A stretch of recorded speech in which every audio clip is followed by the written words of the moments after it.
Vous écoutez La Nuit Américaine. Votre podcast sur le cinéma.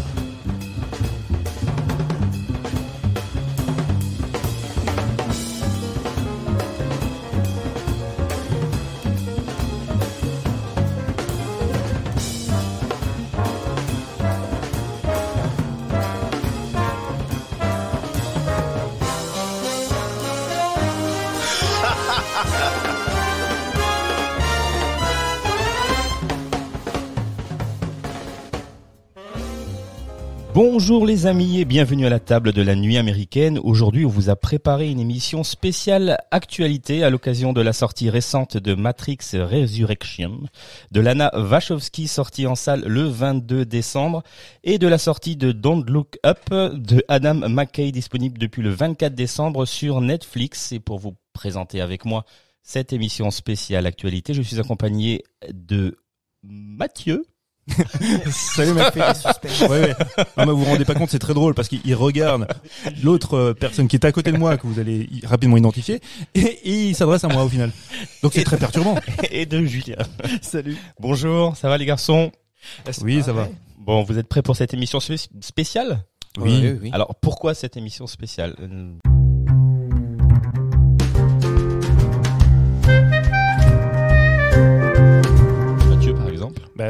Par exemple, Mike, parce que à mon sens, Matrix, alors c'est principalement pour Matrix, mais c'est vrai que ce sont les deux événements cinématographiques, même si l'un est exclusivement diffusé sur Netflix et Don't Look Up, ce sont en fait deux films qui sont extrêmement intéressants à étudier en fin d'année, parce que ce sont deux blockbusters, chacun dans leur approche, mais c'est surtout, par exemple pour Matrix, ce qu'il représente, avec l'attente qu'il pouvait susciter et les craintes qu'il suscite également. Au moment où vous allez écouter cette émission, plein de podcasts ou de vidéos sur YouTube c'est ce que j'allais dire. Voilà, ont déjà suranalysé le film, ont déjà donné leur avis.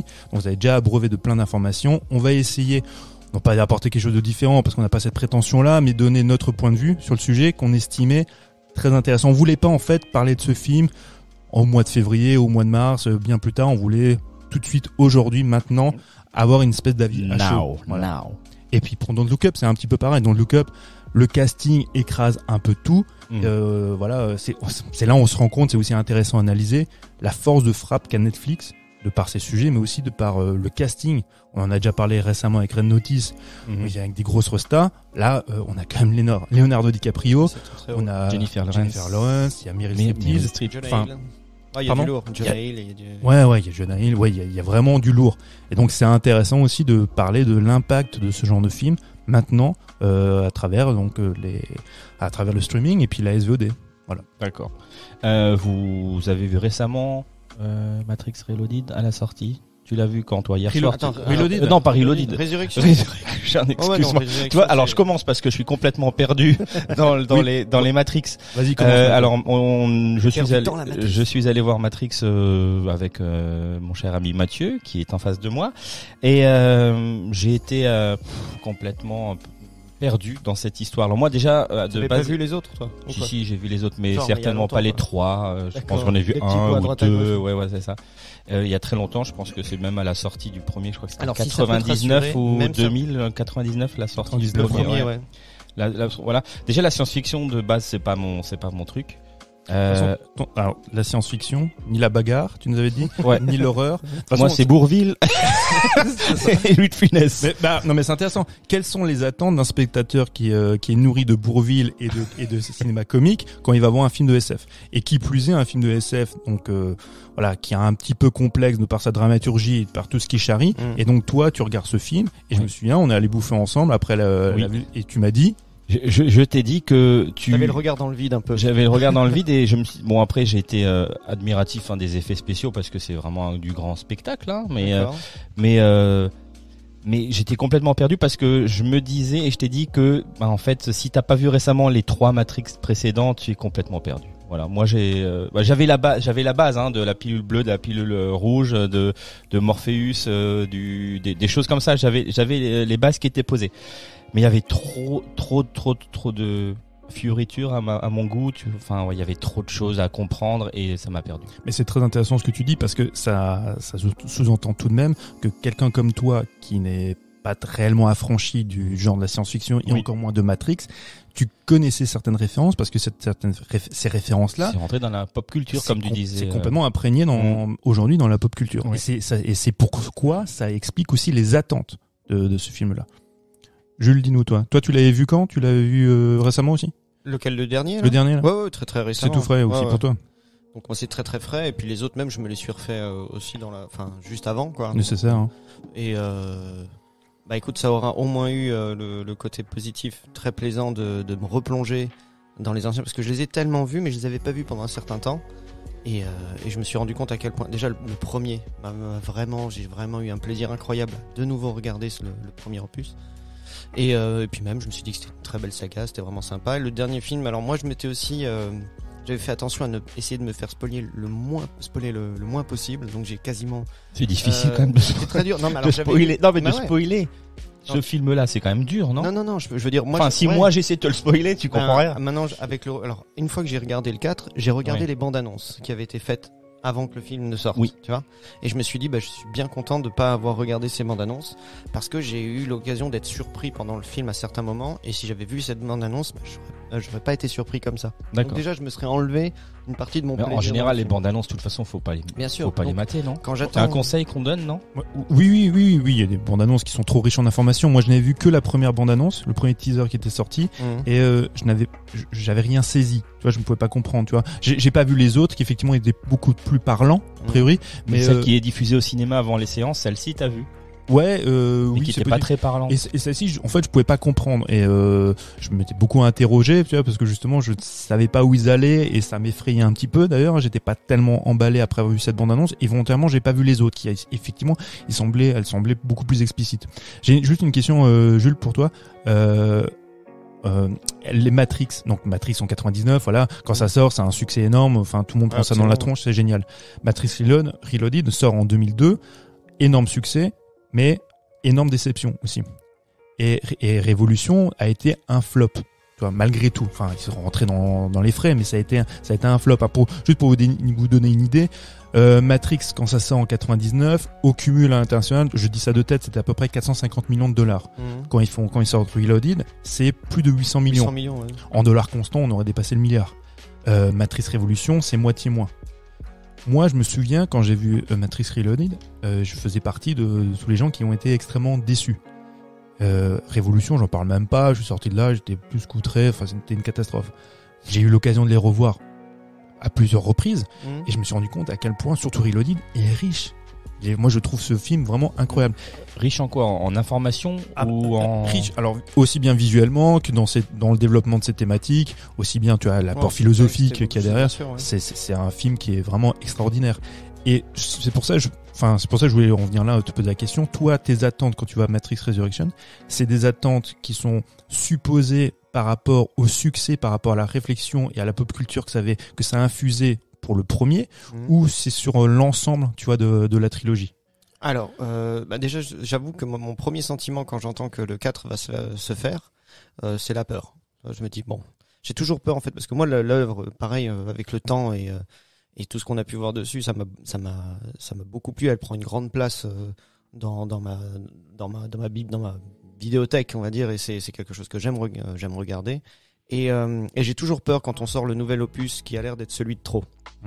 Donc c'est plus ça que je me dis. Donc au final, je me dis j'en attends pas grand chose.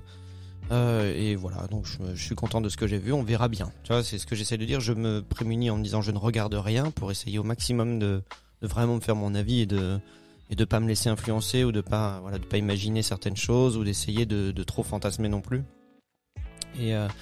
Mais c'est vrai que le phénomène Matrix à l'époque en plus où c'est sorti, où nous on l'a vu, donc on est en pleine adolescence, on est bercé par les mangas qui nous sont, enfin les animés japonais qui nous sont balancés par TF1 et machin.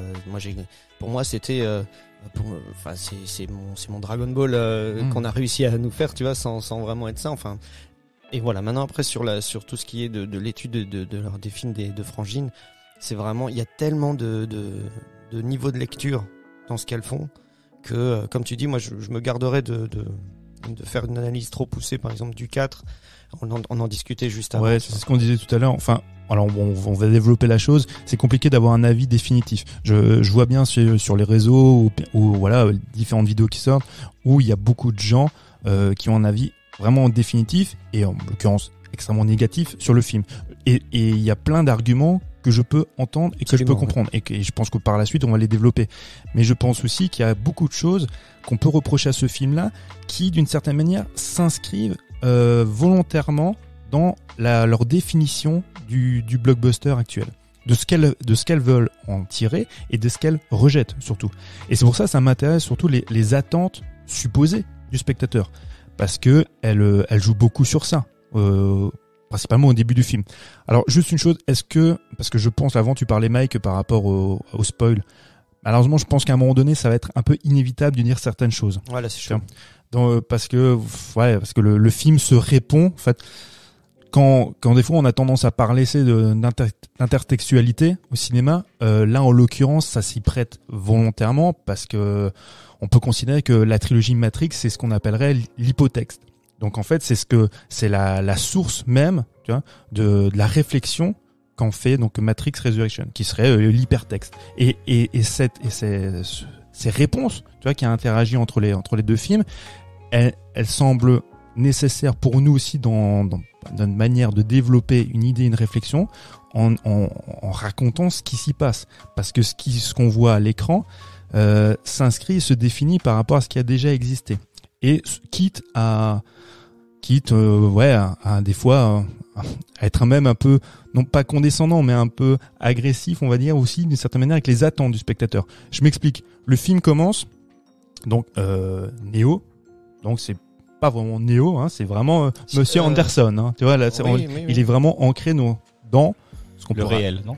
Voilà. Donc le réel qui n'est pas le réel, puisque c'est nous on le sait. Nous on le sait, parce que maintenant toi en tant que spectateur, comme tu connais Matrix, tu te doutes bien que c'est pas le réel. Mais c'est un réel qui a été rebooté. Il ouvre même, si je dis pas de bêtises, la scène, il ouvre avec exactement le pendant la scène du premier opus du Matrix qui est sorti en 99. Ouais. Qui est la scène avec Trinity quand elle est justement dans un vieil immeuble et qu'elle est attaquée par des policiers. Et c'est là où c'est hyper intéressant parce que plan pour plan. Alors c'est plan pour plan, sauf que non.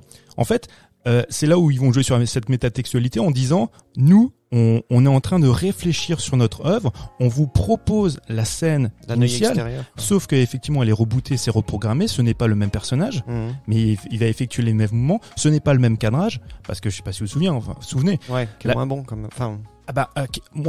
Quand tu le vois, tu te dis c'est dégueulasse. Parce que tu as le souvenir, toi en tant que spectateur, de la scène initiale, originelle, où putain, c'était une claque dans la gueule parce qu'on avait rarement vu ça. On avait vu ça dans certains films hongkongais. Moi, je me souviens en 99, je venais de découvrir le cinéma de Hong Kong et je me souviens, je me disais putain, les Américains, ils savent pas faire ça. Paf, le lendemain, j'exagère un peu, je vois Matrix et je me dis putain, mais non, ils l'ont assimilé en mieux parce que c'était avec les moyens hollywoodiens. Donc la séquence était extrêmement fluide, extrêmement bien chorégraphiée. Là, ça semble effectivement très brouillon dans Matrix Resurrection. Parce que c'est très proche des personnages. C'est mal découpé. Et tout ça, quand tu le vois, tu dis putain, mais c'est quoi cette déception? Sauf comme tu viens de le dire, c'est un autre point de vue, sachant que on est dans une reprogrammation. Donc on reprogramme l'attente du spectateur, on reprogramme ce qu'on nous montre. Et ça, cette réflexion-là, tu l'as eue à la sortie, en voyant le film directement, ou alors en y réfléchissant après? Ah non, mais c'est justement le genre de film qui se prête vachement à la réflexion et après, sur le moment, moi la première chose que je vois, je sais pas si tu te souviens qu'on a discuté après en bouffant, après avoir vu le film, j'ai dit putain, les séquences d'action elles sont dégueulasses. Ouais. C'est la première chose. Il y a des séquences d'action d'ailleurs, on y reviendra après, qui sont vraiment. Qui sont pas mal. Ouais, mais moi je pensais une qui est vraiment dégueulasse et que j'ai du mal à trouver de justification. Et après en y réfléchissant, celle de l'intro, je pense qu'elle se justifie. Elle se justifie, tu vois, par rapport à ce qu'elle expose et ce qu'elle nous raconte. La manière dont c'est cadré, dont effectivement on reprogramme, on reboot en fait, tu vois, l'opus initial, on donne un point de vue différent, donc ça peut se justifier. Je dis pas que c'est réussi, mais j'explique que ça se justifie. Ma question, la suivante, donc cette réflexion-là, tu peux l'avoir seulement quand tu as une base Matrix.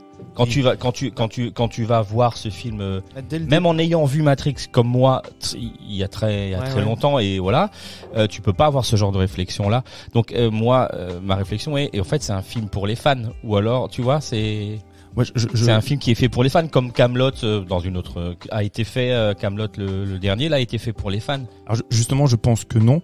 Si tu veux, je te laisserai en parler. Mais je pense qu'au contraire, ce n'est pas un film pour les fans, c'est pas du fan service. C'est justement le contraire, parce que si leur volonté c'est de faire du fan service, ils se sont tirés une balle dans le pied. Et ça explique aussi, on en parlera plus tard, du non-succès du film.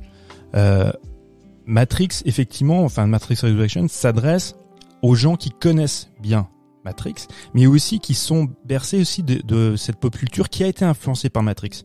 Parce que au début du film, il parle beaucoup. Alors, on voit très bien la métaphore, c'est quand Anderson, lui, enfin le personnage de Neo, Keanu Reeves, il est programmeur dans une société de jeux vidéo. Plus qu'il était déjà.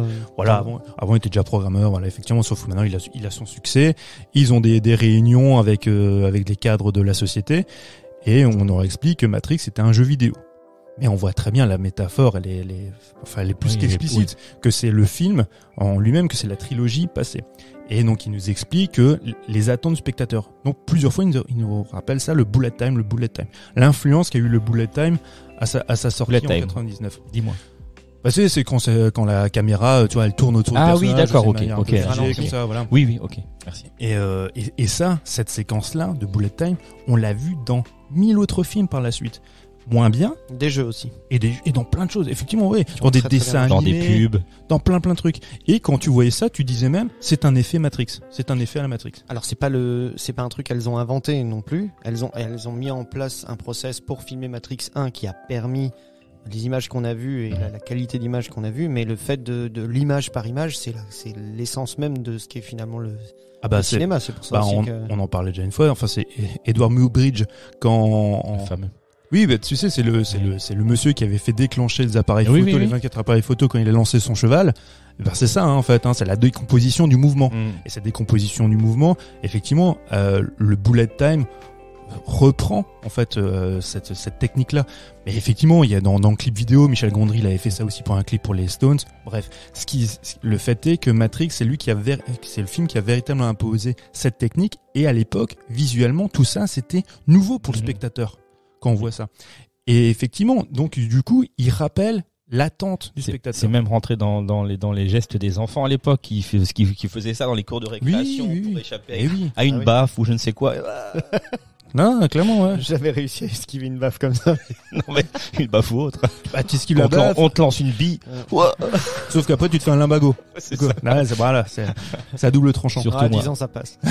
Mais c'est vrai que du coup, donc l'influence était telle que c'est rentré dans la pop culture. Donc du coup, il joue sur ça, il joue sur les attentes. Et donc il n'arrête pas de rappeler, voilà ce que veut voir le spectateur, ou en l'occurrence le joueur de jeux vidéo, du jeu Matrix. Mais effectivement, comme on disait, donc il y a la métaphore qui dit voilà, le spectateur veut voir ça. Et en fait, en faisant ça, Lana, elle est hyper maligne parce que elle use de ce qu'on a rappelé en rhétorique, c'est la prolepse. La prolepse, c'est de se dire voilà, j'entends déjà vos contradictions.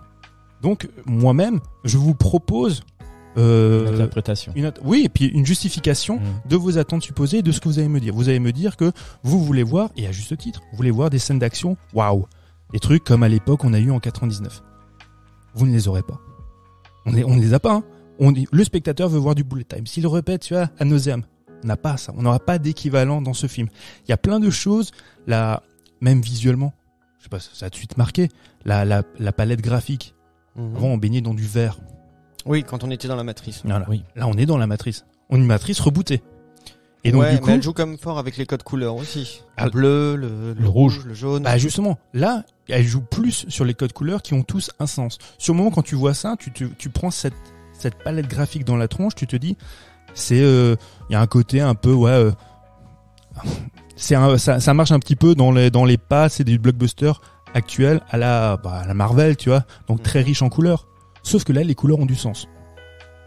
Tout a du sens. C'est pas juste pour faire beau, pour faire de l'épate visuelle. Et du coup, on pourrait penser que c'est pour balayer le Matrix précédent qui était effectivement très vert. On dit voilà, on est passé sur autre chose, il y a juste un reboot, mais c'est un reboot qui a du sens. Tout a véritablement du sens. De toute façon, oui, ça c'est quelque chose qu'elles font depuis le début. C'est-à-dire que quand elles font quelque chose, elles le font pas pour rien, comme souvent les réals. Hein, oui. Le code couleur, elle l'a mis sur ses cheveux aussi. Il y a quelque chose avec la couleur, c'est sûr, mais ça a une très forte signification. C'est pour ça que je suis content aussi de pas avoir regardé les trailers qu'ils ont fait, parce que même les personnages, avec les couleurs qu'ils portent, les couleurs qu'ils ont derrière eux, il y a plein de choses comme ça. Il y a des scènes qui sont assez fortes où il y a une opposition de couleurs en même temps qu'il y a des oppositions de choix, parce que chaque couleur effectivement correspond à un état d'esprit. Ou alors par exemple le bleu maintenant qui est la matrice, mais qui est le contrôle, tu vois, et que tu vois sur tous les personnages qui justement font partie du contrôle. Voilà, le jaune qui a toujours été un peu la couleur pas de la renaissance, mais de l'autre vision un petit peu, et du pendant, on va dire, des gentils, je sais pas si on peut dire ça comme ça, enfin bon bref.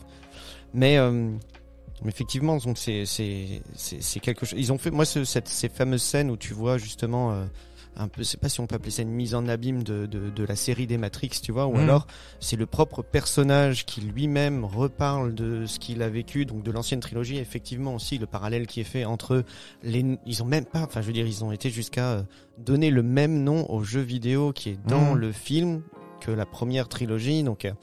Mais c'est ça, en fait, il y a la métatextualité où on s'interroge sur ce que est l'œuvre dans la pop culture et ce qu'elle représente même dans la diégèse. Et il y a cette intertextualité, mais explicite, où on montre des plans, enfin, qui sont intégrés à l'image du Morpheus passé, du Neo passé, et tout ça se mélange.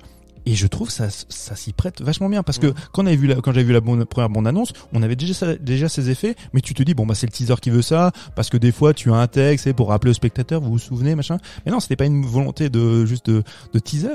C'est intégré, explicitement dans les séquences. Et je trouve que ça fonctionne vachement bien. Ça marche bien, parce que ça rappelle que le personnage évolue dans un monde qui a été reprogrammé.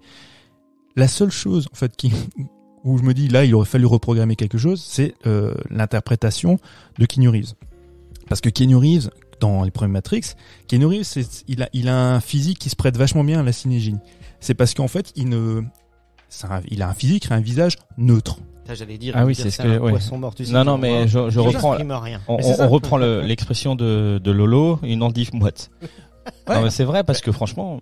Oui, sauf que là où je pense que c'est une bonne chose dans les premiers Matrix, parce que il doit imprégner en fait, comment dire ça, il ne peut pas surjouer ce qu'il ne connaît pas. Il est une toile vierge où il va tout imprégner. Tout s'imprégner. Donc moi, ce physique-là, et en plus c'est un physique effectivement très atypique, hein, parce que il est très beau, Keanu Reeves. Tu vois, à cette époque-là, tu vois, en 99, c'est un mec qui est très beau et qu'on ne peut pas identifier. Tu vois, il y a pas d'identification, c'est de gène. Il est un peu l'homme monde à lui tout seul. Et tout ça, ce physique-là, je trouve que c'était hyper intéressant. Donc là, dans cet épisode, comme tout a été reprogrammé, tu t'attends à ce que Keanu Reeves est aussi un peu reprogrammé, qui va enfin montrer des émotions. Et là, non. Là, il est toujours aussi neutre, mais sauf que, à mon sens, ça ne fonctionne pas. C'est une direction d'acteur ou c'est un choix d'interprétation? On ne peut pas diriger Keanu Reeves. Non, mais c'est pas méchant. Moi, j'aime beaucoup Keanu Reeves, mais on peut lui donner des instructions. Ben, tu fais la joie, tu fais la peur, tu ressens ça. Lui dis qu'à chaque fois il fait la même non, tête. mais j'en sais rien, mais je veux dire, ou alors non, change rien, tu fais la même tête à chaque plan. Moi, je voudrais juste quand même, à un moment donné, il y a quand même cette notion de fragilité qu'on exacerbe un petit peu, où le mec, il est quand même, il a l'impression d'être en pleine dépression et j'ai l'impression, ouais. Et il est, enfin, je veux dire, il est quand même à deux doigts de craquer à chaque fois, quoi. Il est en train de se prendre péter les plombs. Ouais. Moi, en fait, quand je vois Keanu Reeves, j'ai toujours l'impression que c'est un modèle pour le. Alors, c'est en cinéma, il y a une théorie qui s'appelle l'effet Kuleshov, et j'ai toujours l'impression qu'il sert à ça. C'est-à-dire que tu peux montrer n'importe quelle séquence, et par le biais du montage, et quand après le plan suivant, tu montres Keanu Reeves, peu importe, son visage restera toujours impassible, restera toujours le même, mais ce que toi, en tant que spectateur, tu vas interpréter de son visage dépendra du plan précédent. De l'ambiance dans laquelle tu l'as mis. Du plan précédent, exactement. Et en fait, Keanu Reeves, il a basé toute sa filmographie, enfin tout son acting sur ça. Et je donne l'impression de pas aimer Keanu Reeves. J'aime beaucoup Keanu Reeves. Justement, j'aime Keanu Reeves par rapport à ça, par rapport à ce qu'il dégage de ce non-jeu. Et que je trouve extrêmement intéressant, aussi bien dans la première trilogie Matrix que dans les John Wick. Là, j'avais espéré, vu l'ambiance du film où bon, toi, tu as décelé en fait du jeu à certains moments parce que, vous voyez, j'imagine que tu parles des moments chez le psy, par exemple. Oui, par exemple. Voilà, où effectivement, tu as le sentiment qui dégage quelque chose de triste, tu vois, de perdu. Mais j'ai l'impression, en fait, c'est pas tellement compliqué ça tellement à jouer. Enfin bon, j'exagère un petit peu, mais ça s'y prêtait très facilement. Ça, d'ailleurs, c'est un personnage qui est assez intéressant, l'analyste qui va voir là le psy. C'est quoi, c'est l'équivalent. Enfin, celui-là, j'ai eu du mal au début à me dire qui c'est exactement. Mais c'est une sorte, c'est le nouvel architecte en fait, un petit peu de la nouvelle version dans laquelle il est. Il est enfermé parce que lui, il a trouvé en fait une nouvelle manière d'apporter de l'énergie via justement la synergie qu'il y a entre Trinity et lui. Quand ils sont proches l'un de l'autre, ils génèrent quelque chose qui est de l'énergie, entre autres. Et je pense que c'est aussi, comme dit, le côté catharsique un peu de ce qu'a voulu faire Lana, c'est rapport au décès de ses parents et puis à ce que ses parents ont été. Donc j'imagine que c'était des gens qui s'aimaient beaucoup et l'amour était une vertu quand même très importante dans leur couple et dans leur vie de famille. Enfin, moi, j'imagine ça comme ça avec ce que j'ai entendu. Parce que pour moi, Matrix, au final, c'est une grande histoire d'amour. Ah, mais c'est exactement. Donc finalement, c'est ça, c'est ce lien très très fort. D'ailleurs, c'est ce qu'ils disent, je sais plus si c'est dans le 2 ou dans le 3e, où ils expliquent en fait que Neo fait des choix différents parce que ce qui domine dans cette version-là, c'est son amour pour Trinity. Et à chaque fois, c'est ça qui les sauve. À la fin du 1, c'est, si je dis pas de bêtises, c'est elle qui le ramène lui parce qu'elle l'aime. Avec un baiser, je crois, non? Non. Ouais, non, mais elle lui dit juste, elle lui dit en gros qu'elle sait que c'est lui l'élu parce qu'elle sait qu'elle l'aime, c'est ce que lui a dit l'oracle. Tu seras amoureuse de l'élu. Donc elle lui dit tu peux pas m'être mort parce que tu es l'élu et parce que je sais que je t'aime. Donc il revient, donc c'est comme ça qu'ils sont plus forts. Dans le 2, il y a aussi elle est morte, elle prend une balle dans le cœur que lui il lui enlève et la ranime parce qu'il l'aime et qu'il l'aime tellement qu'il peut pas la laisser comme ça. Et dans le 3, c'est pareil, c'est le sacrifice de l'un et de l'autre finalement parce qu'ils s'aiment et puis la finalité pour eux c'est pas lui c'est de sauver forcément, de faire son rôle d'élu, mais elle lui dit aussi ce qui a été important c'est d'être avec lui et de l'aimer quoi, d'avoir connu ça. Et dans le 4 c'est exactement ça. Enfin final, moi c'est ce que j'avais compris quand je sais pas si vous vous rappelez, on en avait discuté, je dis c'est pas compliqué, c'est Neo qui va sauver Trinity, qui va chercher Trinity. Point barre. Ça va être ça l'histoire. Alors après tout ce qui est autour c'est vraiment bien et tout, mais c'est vraiment ça. Au final c'est elle qui le sauve. Tu vois, absolument. Finalement, tu vois, finalement, ouais. Mais c'est elle qui, au final, a les pouvoirs en premier, quoi. Oui, c'est ça. Mais en fait, t'as tout à fait raison. Moi, quand le film débute, je viens aussi avec mes attentes présupposées de spectateur, où j'attends des claques visuelles, où j'attends, moi j'adore Matrix, mais ce que j'aime aussi dans Matrix, ce sont les scènes d'action. Vraiment, hein, tu vois, moi j'attends du grand spectacle. Et rapidement, quand même, je me suis rendu compte que ce à quoi j'étais vraiment attaché, c'est leur relation. Quand au début ils se rencontrent, c'est dans ce café. Ça marche. Moi, en tant que spectateur, ça fonctionne. T'attends, putain, et tu dis, ouais, ils vont se retrouver là. Et t'es en attente de ça jusqu'à la fin. Et il y a ce plan, moi, que je trouve quand même, c'est un des trucs que je sauve visuellement dans le film. C'est à la fin, c'est quand ils ont aussi un rencard dans une espèce de bar-boîte où ils sont entourés de tous les flics là qui sont autour d'eux. C'est le même bar, hein. C'est le même. En plus, il a un nom un peu spécial. Il est marrant parce que c'est le simulaté. Ah oui, c'est ça, simulation. Oui, il y a un jeu de mots entre simulation et la théorie. Ouais, c'est ça. Ouais. Coiffeur, pareil, quoi. La même chose. Ah, ils ont cherché loin. C'est ça. Coupe-tif, un truc comme ça, quoi. Oui, bon, non, mais nous, ça nous parle parce que c'était un peu plus subtil. C'est parce qu'on était dans l'émotion. Ouais, okay. oui. Tu vois, ça nous savait pas. Non, mais, et quand, là, ils vont se toucher, tu vois, et de nouveau, et puis tu sens qu'il y a cette interaction et qu'ils vont faire exploser tout ce qu'il y a autour d'eux en étant ensemble. Ouais, à ce moment-là, ça fonctionne. Pour moi, ça marche vraiment. C'est une de mes scènes préférées. Ouais. J'ai pas aimé ce qui se passe avant parce que c'est un peu. Alors, il y a des gens qui ont mis ça, mais comment dire, le cadre est plein de personnages. Tu vois, il y a énormément de gens, puis c'est une grosse pugilat, ça part dans tous les sens. Tu comprends pas trop ce qui se passe. Et effectivement, à un moment donné, après, parce que ça me plaisait pas trop, parce que justement, je me dis putain, mais c'est une scène d'action, j'arrive pas à la lire. Tu vois, c'est le bordel et j'ai juste l'impression que c'est mal foutu en fait.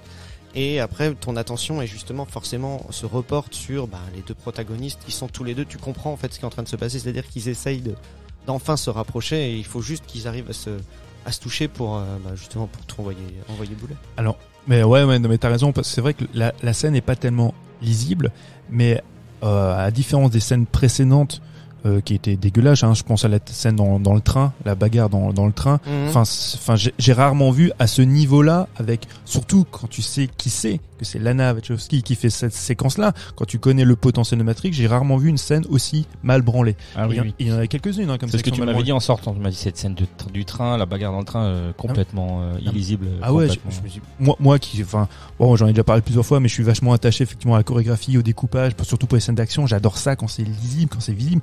Là, c'est pas du tout le cas. À la fin, là, la scène dont tu racontais, ça m'a pas posé problème. Parce que justement, du coup, en tant que spectateur, tu vois, un peu naïf, je suis en attente, tu vois, d'un truc, de cette fusion entre ces deux-là, de ce rapprochement, de cet amour-là. Donc, la scène, elle fonctionne pour moi, tu vois. Mais t'as raison, elle est mal foutue aussi. Hein. Mais au regard des autres, il y avait en fait ce qui la sauve, c'est l'intérêt qu'elle, tu vois, l'intérêt, tu vois, de narratif, tu vois, et émotionnel qu'elle porte. Et les Matrix ont toujours été avec une fin heureuse, enfin des retrouvailles ou des choses comme ça. Bah non, parce que la finale. Bah l'amour qui bah la l'un qui sauve l'autre par amour, etc. Non. Parce que la finalité, enfin de la première trilogie, c'est ils meurent tous les deux, ils se sacrifient.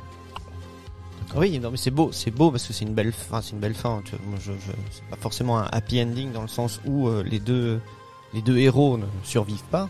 Mais ils réussissent leur mission, c'est-à-dire qu'ils arrivent à... En plus, c'est même pas vraiment fini, parce que c'est pas tant c'est la fin d'une guerre, et en fait, en se sacrifiant, ils négocient une trêve entre les machines et les hommes. D'accord. Donc, mais il y a beaucoup de moments où c'est quand même assez heureux entre eux, ils réussissent. Justement, c'est peut-être ça aussi qui a dérangé un peu les gens, c'est qu'à un moment donné, Neo, il roule sur tout le monde. Tu vois, il fracasse tout le monde.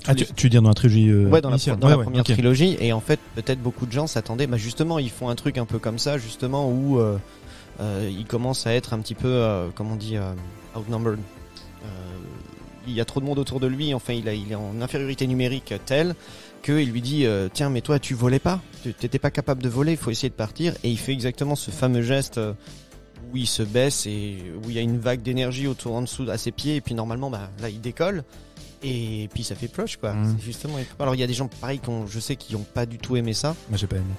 En fait moi j'ai pas aimé l'humour justement qui est injecté dans ce film, dans cette séquence là où on joue un peu effectivement sur une certaine ironie et tout ça. Et t'as senti le Marvel à ce moment-là. Ouais. Enfin et là alors c'est pareil, je pense que ça a un sens aussi par rapport effectivement aux attentes supposées du spectateur actuel, tu vois, qui est imprégné de Marvel où tout est un peu ironie, parce qu'il n'y a pas d'ironie dans la trilogie initiale. Tu vois, il n'y a pas ça. Quand il y a de l'humour, et des fois l'humour ne marche pas forcément non plus, mais il est toujours dosé d'une certaine manière où ça peut pas prêter à l'ironie. Tu vois, les séquences, je pense à la séquence pardon, le premier ou l'autre, il propose, c'est celui qui a créé la femme en rouge et qui lui propose une petite session. Voilà. Ça prête à sourire, tu vois, mais c'est pas graveleux, pour autant. Le personnage, c'est l'ado du truc, quoi. C'est ça. Et il y a des petits moments comme ça, je trouvais que, allez, c'est plutôt sympathique. Dans Matrix Resurrection, moi, je n'aime pas ça. Je comprends pourquoi c'est là, mais je n'aime pas. C'est comme le nouveau Morpheus. L'interprète dont j'arrive pas à me souvenir du nom là, qui remplace Lance Fishburne, il est très beau. Abdul Mateen, c'est pas ça? Oui, c'est ça. Ouais. Il est très beau. Non mais c'est vrai, c'est un monsieur qui est très beau, qui est, je trouve, très charismatique. Ah, le plastique est parfait. Ah oui, le mec, il est en kimono là. Non mais c'est ça, il est assez incroyable. Il porte des tenues, enfin, avec des couleurs, enfin, à t'exploser la rétine. Effectivement, tu le mets en parallèle avec l'austérité de Laurence Fishburne. Ça peut sembler agaçant. Moi, je suis très attaché à Laurence Fishburne en Morpheus. Mais quand je le vois débarquer, tout de suite, ça m'agace. Je me dis, oh putain, marvelisation, enfin, on fait de la vanne, on fait machin. Ça m'agace. Mais ça a du sens. Dans ce reboot, dans cette reprogrammation, ça a du sens. Et ça se prête, en fait, à ce que ça raconte. Dans l'époque dans laquelle ils évoluent, et avec cette métatextualité qui te rappelle dans quel monde pop tu vis actuellement, avec les influences geeks qu'on a actuellement. Donc tout ça a du sens. Je n'aime pas ça. Même Smith, quoi. Celui qui joue. Ah oui, Smith, et puis on a oublié, oui, t'as raison, oui, même Smith. C'est comment il s'appelle, que j'aime beaucoup d'ailleurs. Jonathan. C'est Jonathan Groff, celui qui joue donc dans Mindhunter, que j'ai. C'est ça, oui, que j'ai mis en avant il y a pas longtemps. Mais c'est Macron. Et pourquoi Ah oui, tu me l'as dit en sortant du truc, ouais. J'avais vraiment un doute, hein. Sans déconner, quand je savais que Hugo Weaving ne reprenait pas le rôle de l'agent Smith et que c'était lui, j'avais vraiment des craintes. Hein.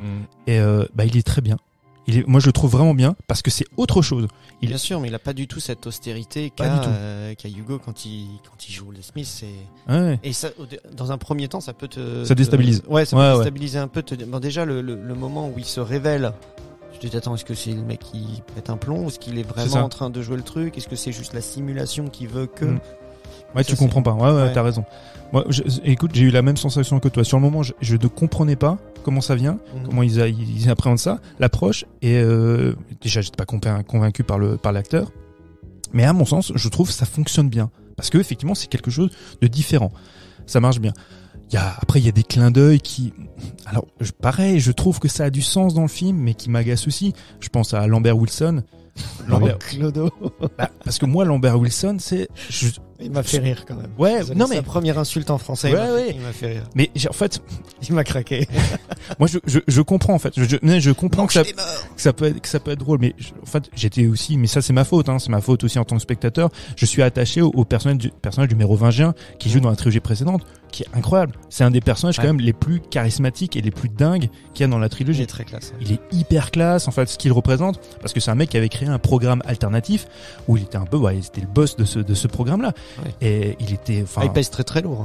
ah ouais, non mais le truc est énorme quoi. Enfin, c'était vraiment génial. Et là, donc il est étant rebooté, lui il est rebooté également, il est carrément aux antipodes de ce qu'il représentait avant physiquement. Donc effectivement, il a les oripeaux d'un clodo. Il a Mais- les chicots et tout. C'est ça, il est dégueulasse, mais il a conservé son emphase et puis son vocabulaire. Et ça, oui, ça peut être drôle. Moi, c'est un caméo, hein. Ouais, bien sûr. C'est Il est une là. minute. Il est là une minute, ouais. Et toute la scène, en fait, m'a agacé. Parce que son apparition à lui, il apparaît au moment d'une scène d'action qui est comme la scène d'action dans le train, immonde. Rien ne fonctionne, visuellement. On suit plusieurs combats en même temps dans des. Et qui sont très brouillons. hein. Après, bon, j'avoue qu'en fait, au début, je me suis en regardant, je me suis rendu compte que le gars qui chorégraphiait pour les premiers Matrix, notamment, c'était le gars qui avait fait Fist of Legend. Là, c'est Wen Yuping. Non, mais- il rigole pas le bonhomme. Hein. Ah, c'est une légende. Donc, et tu sens et aussi, c'est qu'on a mis moins l'accent, ouais, c'est brouillon. Il y a même pas que ça, même les scènes de flingue. Moi, en regardant de nouveau la première trilogie, c'est ciselé, vraiment. Tu vois, on prend le temps pour ces scènes-là. Tu vois, justement, on prend le temps sur le bullet time si on veut, mais chaque action, elle est très esthétisée. Tu vois ce que je veux dire? Même pour ramasser une arme, on est en train de faire une roue et on prend appui sur le mur et puis on se retourne et les balles. Tu vois, on essaye vraiment de les mettre au bon endroit. On voit la balle. fais vachement partir. bien Ouais, les je le impacts de fais, balles. ouais, j'adore ça. Et Avec des plans aussi beaucoup plus larges, beaucoup plus ouverts aussi. clairement. Tu vois. Et la caméra, tout est visible. elle est fixe. Tu vois, enfin, on se promène moins et on prend le temps de définir un cadre très propre d'ailleurs. Ouais. Et là, putain, mais les premières séances de fight. Mais déjà, alors bon, j'ai du mal avec le côté arcade. Tu vois, c'est-à-dire comparé à la simu, c'est-à-dire où on se permet d'être face à 5 mecs qui te tirent dessus au pistolet mitrailleur. T'as aucune chance de t'en sortir dans un couloir. Et là, en fait, les deux factions se font face à 5 mètres en vidant des chargeurs. Et il se passe, tu vois juste les méchants tomber. Et puis au bout d'un moment, t'as compris que lui ne sera jamais touché. Tu vois, et tu perds de l'intensité. Et dans les combats à main nue, c'est pareil. Évidemment, comme tu dis, le découpage, il est tel que tu ne sais plus qui se bat avec qui évolue où, parce qu'en plus, dans l'espace, c'est sur plusieurs plans. Enfin, En fait, c'est ça. c'est dur à lire. Ouais. Une des règles principales dans le cinéma d'action, il faut savoir où tu te trouves dans l'espace. Et là, l'espace, il est mal géré.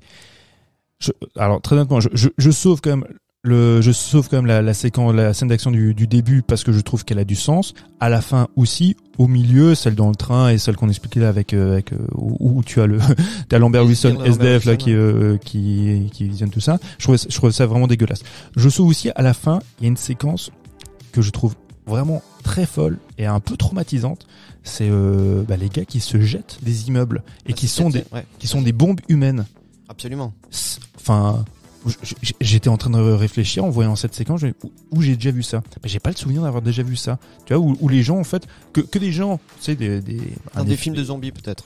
Ouais, mais enfin, où ils se balancent tous et ça devient une menace. Moi j'ai vu, c'est dans pas le dernier train pour Busan, mais c'est celui d'après. J'ai oublié le nom. Oui. Non, mais je vois ce que tu veux dire, mais ouais, mais t'as tout à fait raison. Il y a une espèce de. Ils utilisent la lumière pour diriger les hordes un peu. Et puis ça il y a une espèce de sacrifice, mais avec une volonté en fait de détruire, enfin pour niaquer, pour bouffer l'autre. Quoi. Mais là, ils ne sont pas visibles. En fait, tu ne vois jamais le visage des gens. Ils sont le principe même, c'est d'être une abstraction. On sait que ce sont des humains, mais ce sont des abstractions humaines qui sont utilisées comme vecteurs de mort et par des bombes. Enfin, je trouvais ça vraiment en fort. plus, là, dans l'interprétation de ce que ça peut vouloir dire, ça peut être très très fort de sens aussi. Si c'est ce que ça a voulu être dit, c'est-à-dire que dans tout le film, comme tu l'as dit, en fait, il y a ce côté, comment dire, où Lana, elle fait aussi en même temps la critique de ce que pourrait être l'interprétation des gens, des fans ou des autres, de l'idée de faire ce film. Par exemple, le côté où le gars dit c'est la Warner qui exige et le projet risque de vous échapper, donc vous êtes un peu obligé de le faire si vous voulez à minima au moins en garder encore le contrôle et qu'on dénature pas votre œuvre. Tu vois, ce genre de choses. À un moment donné, t'as aussi Neo et Trinity qui discutent entre eux et qui se demandent ça fait quoi d'être devenu une superstar, tu vois, et il dit on a influencé quelques teens et puis voilà, il y a des moments c'est cool et il y a des moments c'est pas génial. Et t'as juste l'impression qu'en fait ils parlent de leur vie de star et qu'est-ce que c'est d'avoir été ce phénomène et comment tu l'as vécu. Et du coup, en fait, donc elle est tout le temps en train où tu peux analyser. C'est ça que je dis qui est bien, c'est qu'avec ce film, t'as ta première sensation et il va falloir laisser le temps à tout le monde de décortiquer ça et puis d'interpréter. Tu vois, tu t'en parlais beaucoup. Toi, c'était le pouvoir d'interprétation que te donnait un film. Et au final, moi, je pense un bon film, c'est ça. C'est pas tant ce qui te livre au premier visionnage, mais c'est tous les débats que ça va générer, tout ce qu'on va pouvoir en faire, ce que généralement les films des sœurs font. Enfin, des sœurs, maintenant, elle est toute seule, mais ça a toujours été le but, c'est de faire réfléchir aussi les gens qui sont de l'autre côté de l'écran. Bref, et pour en revenir à cette histoire d'humain qui se transforme, c'est que dans les premiers opus, tu identifies en fait l'antagoniste par son costume, son costard, tu vois, encore pareil, l'image a une certaine autorité, le contrôle, un truc comme ça. Et là, la société ayant évolué, tu te rends compte en fait qu'on est un peu notre propre piège, c'est-à-dire par nos attirances, l'utilisation abusive des réseaux sociaux, de ces choses-là, tu vois, en fait, on est notre propre source de danger, en fait. C'est parce que l'humain se rend pas compte. Bref, peu importe, on peut débattre longtemps de tout ça. Et là, c'est ça, c'est chaque personnage, chaque humain qui devient un bot. Tu vois, c'est ce qu'on est quand tu traites quelqu'un de bot. C'est comme nous, moi, en s'insultant, on disait ouais, t'es un péon, quoi. T'es un des petits bonhommes insignifiants du jeu qui sert juste à être là pour rien. Mais là, c'est là, ils deviennent des bots. Et du coup, ça devient des gens dangereux qui sont eux-mêmes capables d'être une bombe. Et c'est un peu ça, c'est ce que j'en ai vu. Vas-y. Non, moi je voulais demander pourquoi avoir attendu aussi longtemps pour faire un 4, parce que le 3 il est sorti quoi en 2003. Alors, ouais. Est-ce que ça, la fin du 3 annonçait potentiellement une ouverture sur un autre? Il finit. C'était pas 3, un point final. Le 3 finit. La dernière scène du 3, c'est l'Oracle qui est toute seule. La matrice a été rebootée. Elle est avec la petite, d'ailleurs, je sais plus comment elle s'appelle, qui va avoir un rôle dans le 4 aussi. Et c'est d'ailleurs aussi méta parce que c'est la même actrice mais qui est plus vieille. Je sais plus comment elle s'appelle. Je sais plus. Bon, peu importe. Et du coup, elles sont à la fin donc du 3, du Revolution. Elles sont donc toutes les deux et l'Oracle, elle lui dit, la petite, elle lui demande, est-ce qu'on va revoir Neo? Et l'Oracle lui dit très probablement. En tout cas, j'espère qu'on va le revoir. Ah oui, donc ça annonce. Ça annonce. Mais pourquoi? Parce que là, 99, 2002, on disait, et 2003 pour les trois premiers. Les deux ont été faits dans la foulée, pourquoi 17 ans plus tard revenir avec un 4? Alors moi, je vais te répondre. Oui. Et après, je reviens à ce que disait Jules, ce qui était hyper intéressant sur aussi ce qu'on appelle la servitude volontaire. Juste pour Matrix Resurrection, il y avait aucune raison qu'ils reviennent, si ce n'est l'argent. Oui. La Warner voulait faire un 4. Il avait même dit, ils ont une franchise qui a ramené du pognon. Ils veulent pas s'asseoir là-dessus. Il a dit, on fait le film, même sans Lana, même sans Keanu Reeves. Ils voulaient refaire un 4e opus. Quitte à lancer, si ça fonctionne, une nouvelle trilogie. Et ils en parlent explicitement dans le film, avec cette métaphore du jeu vidéo où la Warner demande à faire une suite, c'est véritablement ce qui s'est passé. Maintenant, on sait qu'il y a aussi un effet catharsis pour Lana d'avoir fait ce film parce que à la mort des parents, elle se replonge dans ce passé rassurant avec des personnages qu'elle aime et avec des comédiens qu'elle aime, donc il y a un effet catharsis, ce que ne souhaitait pas sa sœur Lily, qui elle a complètement arrêté maintenant le cinoche. Après, je crois, si elle avait fait des épisodes Sense8 quand même, je sais plus. Après, elle a arrêté. La première saison. La première saison, ouais. Et oui, c'est ça. Oui, t'as raison. Je crois qu'elle a bossé uniquement sur la première saison. Et après, elle a lâché l'affaire. Ça ne l'intéresse plus. Elle se développe artistiquement dans d'autres choses. Donc, mis à part l'argent, et c'est pour ça que Lana en parle explicitement, il n'y a pas d'intérêt. Je voulais juste revenir sur ce que disait Jules, et il a raison. Et toute la trilogie, en fait, est basée aussi sur ça. Principalement à partir de Reloaded. C'est sur la servitude volontaire. La nécessité qu'il y a dans ce système, donc dans la matrice, où les gens sont asservis au système. Et il nous explique dans Reloaded qu'il y a dans un monde asservi comme le nôtre, parce que nous c'est le cas également, il y a cette servitude volontaire qui fait que par habitude et par crainte, on ne veut pas se rebeller. Sans le voir en plus, c'est ça qui est ouf. C'est ça, on accepte ça, on est complice. Et ce qui est hyper intéressant, ce qui a perturbé beaucoup de gens avec le Reloaded, c'est qu'il nous explique que dans une société comme celle-ci, la rébellion, quand elle arrive, quand elle survient, et qui peut amener éventuellement une révolution, est nécessaire. Comme si c'était des idiots utiles. Comme les anti-vax en ce moment. Ouais, alors je veux pas me lancer là-dedans parce que non, mais c'est à peu près la même chose. Laisse-les tranquilles. Non, je pense pas que ce soit justement, je pense que c'est pas le bon exemple. D'accord. En fait, quand il explique que dans le film, ils sont nécessaires à l'asservissement, à cette servitude volontaire, la rébellion est nécessaire dans le programme. Et c'est pour ça que ça a beaucoup perturbé, parce qu'on disait oui, mais alors du coup, ils ne peuvent pas s'en sortir. Ils peuvent pas Oui, la matrice parfaite ne fonctionnait pas non plus, quoi. En fait, la matrice parfaite ne peut qu'exister si tu as une petite once d'anarchie, de rébellion, que tu peux très facilement mater, parce que ça donne ce faux espoir qui est nécessaire pour développer de l'énergie. Et chez nous, c'est ça aussi, on le voit très bien, c'est comme ça qu'on fonctionne aussi dans notre société. Personne ne veut la révolution, parce qu'on est tous dans nos habitudes, mais que des pseudo-révolutions existent, celles-ci sont nécessaires pour que le système établi, tu vois, reste en place. En termes de soupape, en fait. C'est ça, exactement. Pour donner l'impression que si je voulais me casser mes chaînes, je pourrais. Tu vois ? Et je le fais pas parce que par peur, par habitude, par tout ça, pour tout ça. Et ce qui fait que je ne me tue pas. Parce qu'il existe un espoir, tu vois. Mais parce que dans la matrice, on pourrait penser que les machines voudraient éradiquer l'homme. Mais non, elles en ont besoin pour exister. Donc c'est l'asservir par nécessité. La finalité, c'est aussi un peu la symbiose au final. C'est-à-dire, à un moment donné, ils en discutent aussi, c'est de se rendre compte que tu n'as pas vraiment le contrôle, parce que je sais plus dans lequel c'est un des représentants du conseil, ou le chef du conseil de Sion, dans la première trilogie, qui discute un soir avec Neo. Et il l'emmène justement, tu sais, voir un peu le secteur des machines, en fait, qui fait fonctionner leur cité. Et ils discutent tous les deux, et puis voilà, la finalité de leur discussion, c'est de se dire, finalement, oui, mais on a le contrôle sur les machines. Moi, si je veux, je peux les éteindre. L'autre dit, oui, mais si tu les éteins, tu peux plus survivre, parce que tu as besoin de ces machines. Donc, les machines ont besoin de l'homme, et l'homme a besoin des machines. Ce qui développe dans le 4. C'est ce qui est développé dans le 4. On a à un moment donné aussi, où l'acceptation, et puis la fusion, c'est-à-dire que on a besoin de tout le monde, et on doit fonctionner en symbiose pour que ça fonctionne. Ouais, moi, c'est explicité par des espèces de robots. Une nouvelle génération, un peu de. Ouais, c'est un petit peu des. De machines, ouais. Ouais, des machines chiens en fait.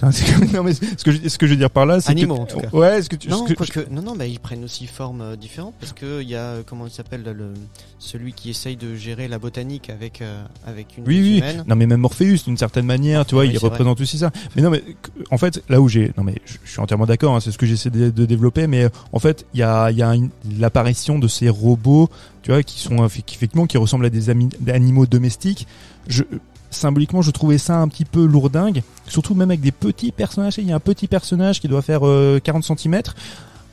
J'avais peur, hein. Je fais des high five. C'est ça. J'avais très très peur, hein. Je me suis dit, oh putain, s'il développe ça, c'est le sidekick rigolo que tu trouves dans n'importe quel blockbuster Marvel ou autre. Ça va m'agacer. Heureusement, c'est plus un clin d'œil qu'autre chose. Ça va pas trop loin. Heureusement, c'est plus un clin d'œil. Mais c'est pour ça, c'est ce qu'on disait dès le début de l'émission. Moi, je comprends la déception des gens qui l'ont vu tout de suite et qui se sont rués sur les réseaux sociaux pour cracher leur fiel, pour dire à quel point c'est mauvais. Moi, je peux pas. On est d'accord là-dessus. On peut pas avoir d'avis définitif quand tu sors de ce film. C'est un film qui doit mûrir en nous, parce qu'il y a plein de choses très intéressantes à développer et à analyser.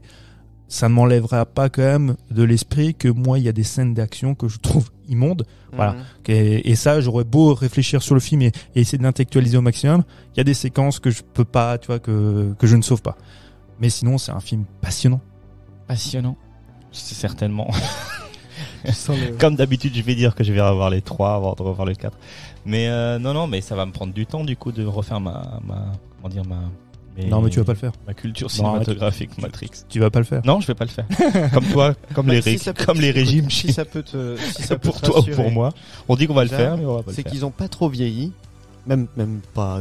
Alors il y a un truc ou deux de temps en temps où tu peux dire bon, ok, CGI là, on la voit un petit peu. Tu parles dans Reloaded par exemple avec la scène de baston où... Ouais, voilà. Où à l'époque c'était vraiment très avancé technologiquement. Aujourd'hui tu regardes, bon.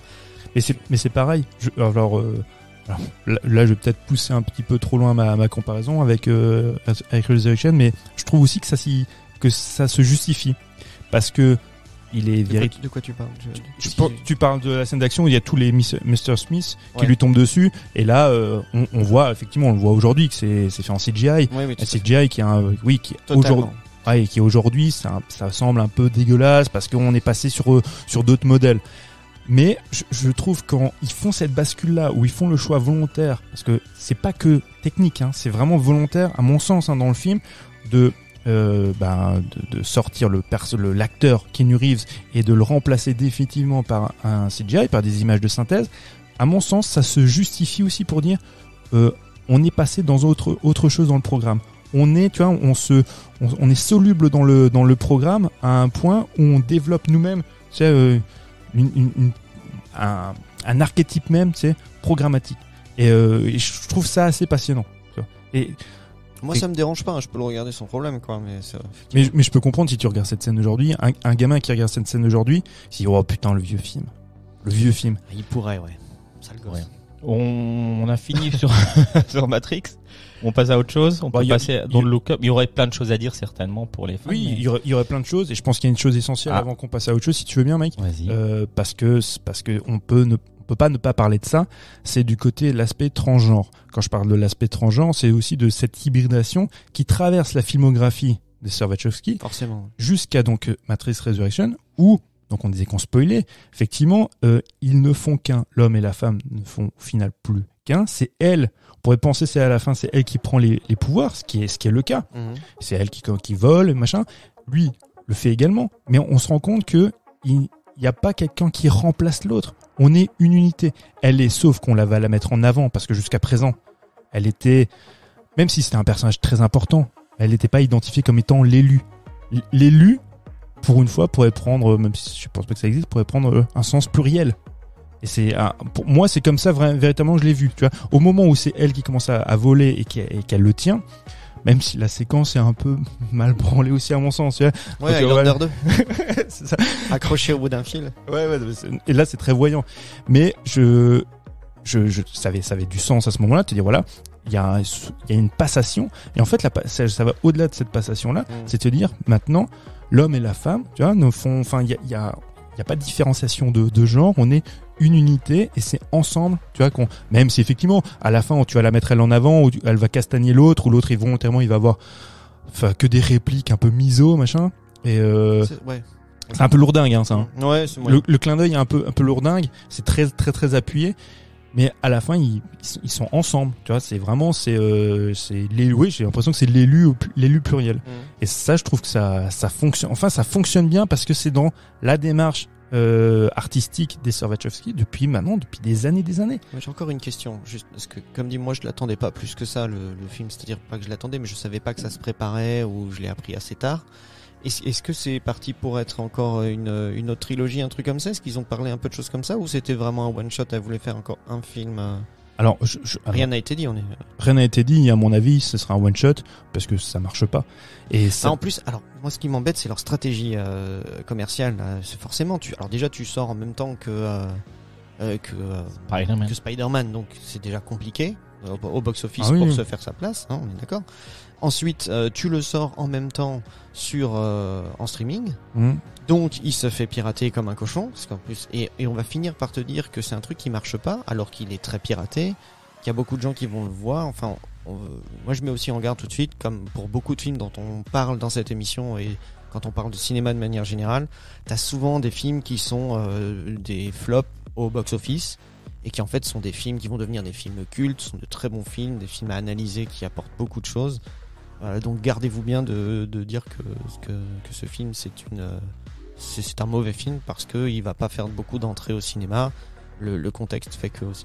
Alors il y a deux choses.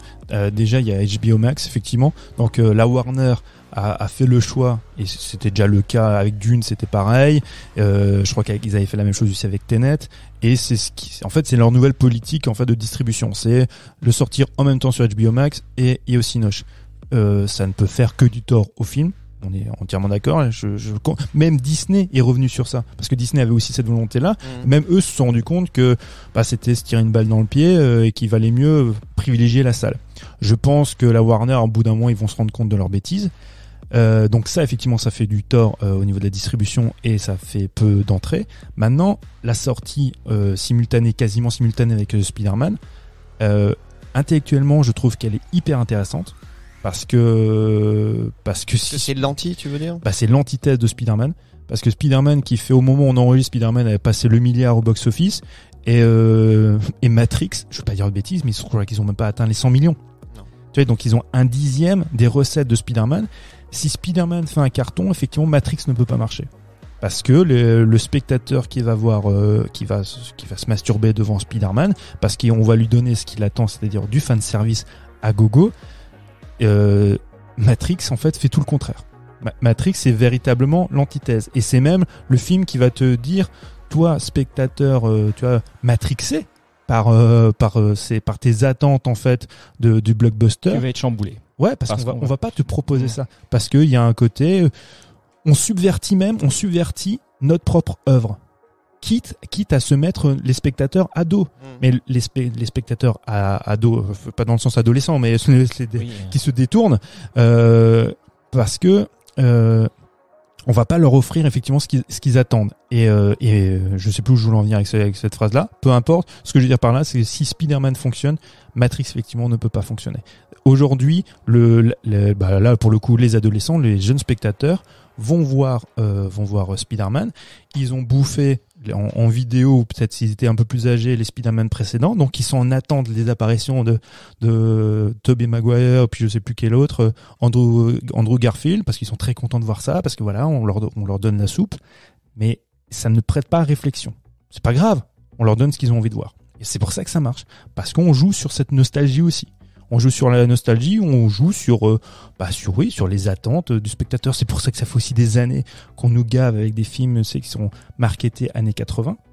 Pour des gamins qui n'ont pas vécu les années 80, on leur dit ouais, les années 80 c'était cool. On va vous donner Stranger Things qui est version édulcorée, une version très brouillonne de ce qu'auraient pu être les films des années 80. Et les gamins bouffent ça. Je vais pas me répéter en disant tout le mal que je pense, tu vois, des Marvel, mais moi ça me déprime vraiment, parce que je répète à chaque fois, moi je suis fan de blockbuster. Je pense que comme autour de cette table, on a biberonné à ça étant gosse. Et moi j'aime les blockbusters, mais les blockbusters actuels, me dépriment. Et là quand je vois un Matrix, je le trouve pas toujours bien branlé, mais je le trouve réjouissant à regarder parce que ce qu'il propose. Il se réinvente. Oui, et ce qui est pas le cas de la plupart des blockbusters qu'on propose. Les Marvel, ça pourrait être formidable.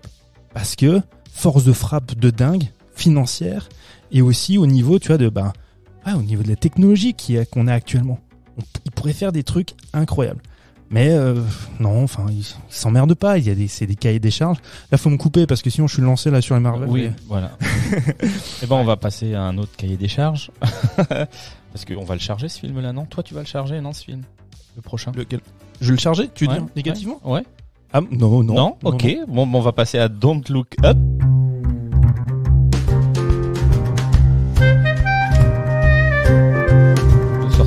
le 24 décembre, je crois, sur Netflix. C'est ça. Mais il est sorti un peu avant dans d'autres pays. C'est chez nous qu'il est sorti le 24 décembre. Il était Je pense que visible c'est chez avant, nous. je dis pas de Ouais. bêtises. C'est pas une sortie monde Non, pour Netflix. Pour moi, c'était la sortie monde. Je sais pas. La veille de Noël, quoi, en France. Casting de dingue, Leonardo DiCaprio, Jennifer Lawrence, Kate Blanchett, Timothée Chalamet, qui je trouve nul. Jonah. Non, mais il est pas nul. Il a pas de personnage. Il a pas de personnage. J'ai pas écrit. Jonah Hill et Meryl Streep mais Meryl Streep, par contre, j'adore. Enfin, voilà. Ariana Grande. Ariana Grande, c'est vrai c'est Chris vrai. Evans pour un petit caméo. Voilà. Et Captain America. Meryl Alors, Streep, parce que j'aime bien Chris Evans. Je tape sur les Marvel, mais j'ai toujours bien aimé Chris Evans. Alors, pour les sorties, il est sorti le 8 décembre en salle en Suisse, apparemment. Le 10 décembre aux États-Unis, en salle. En salle, ils ont eu des sorties salles.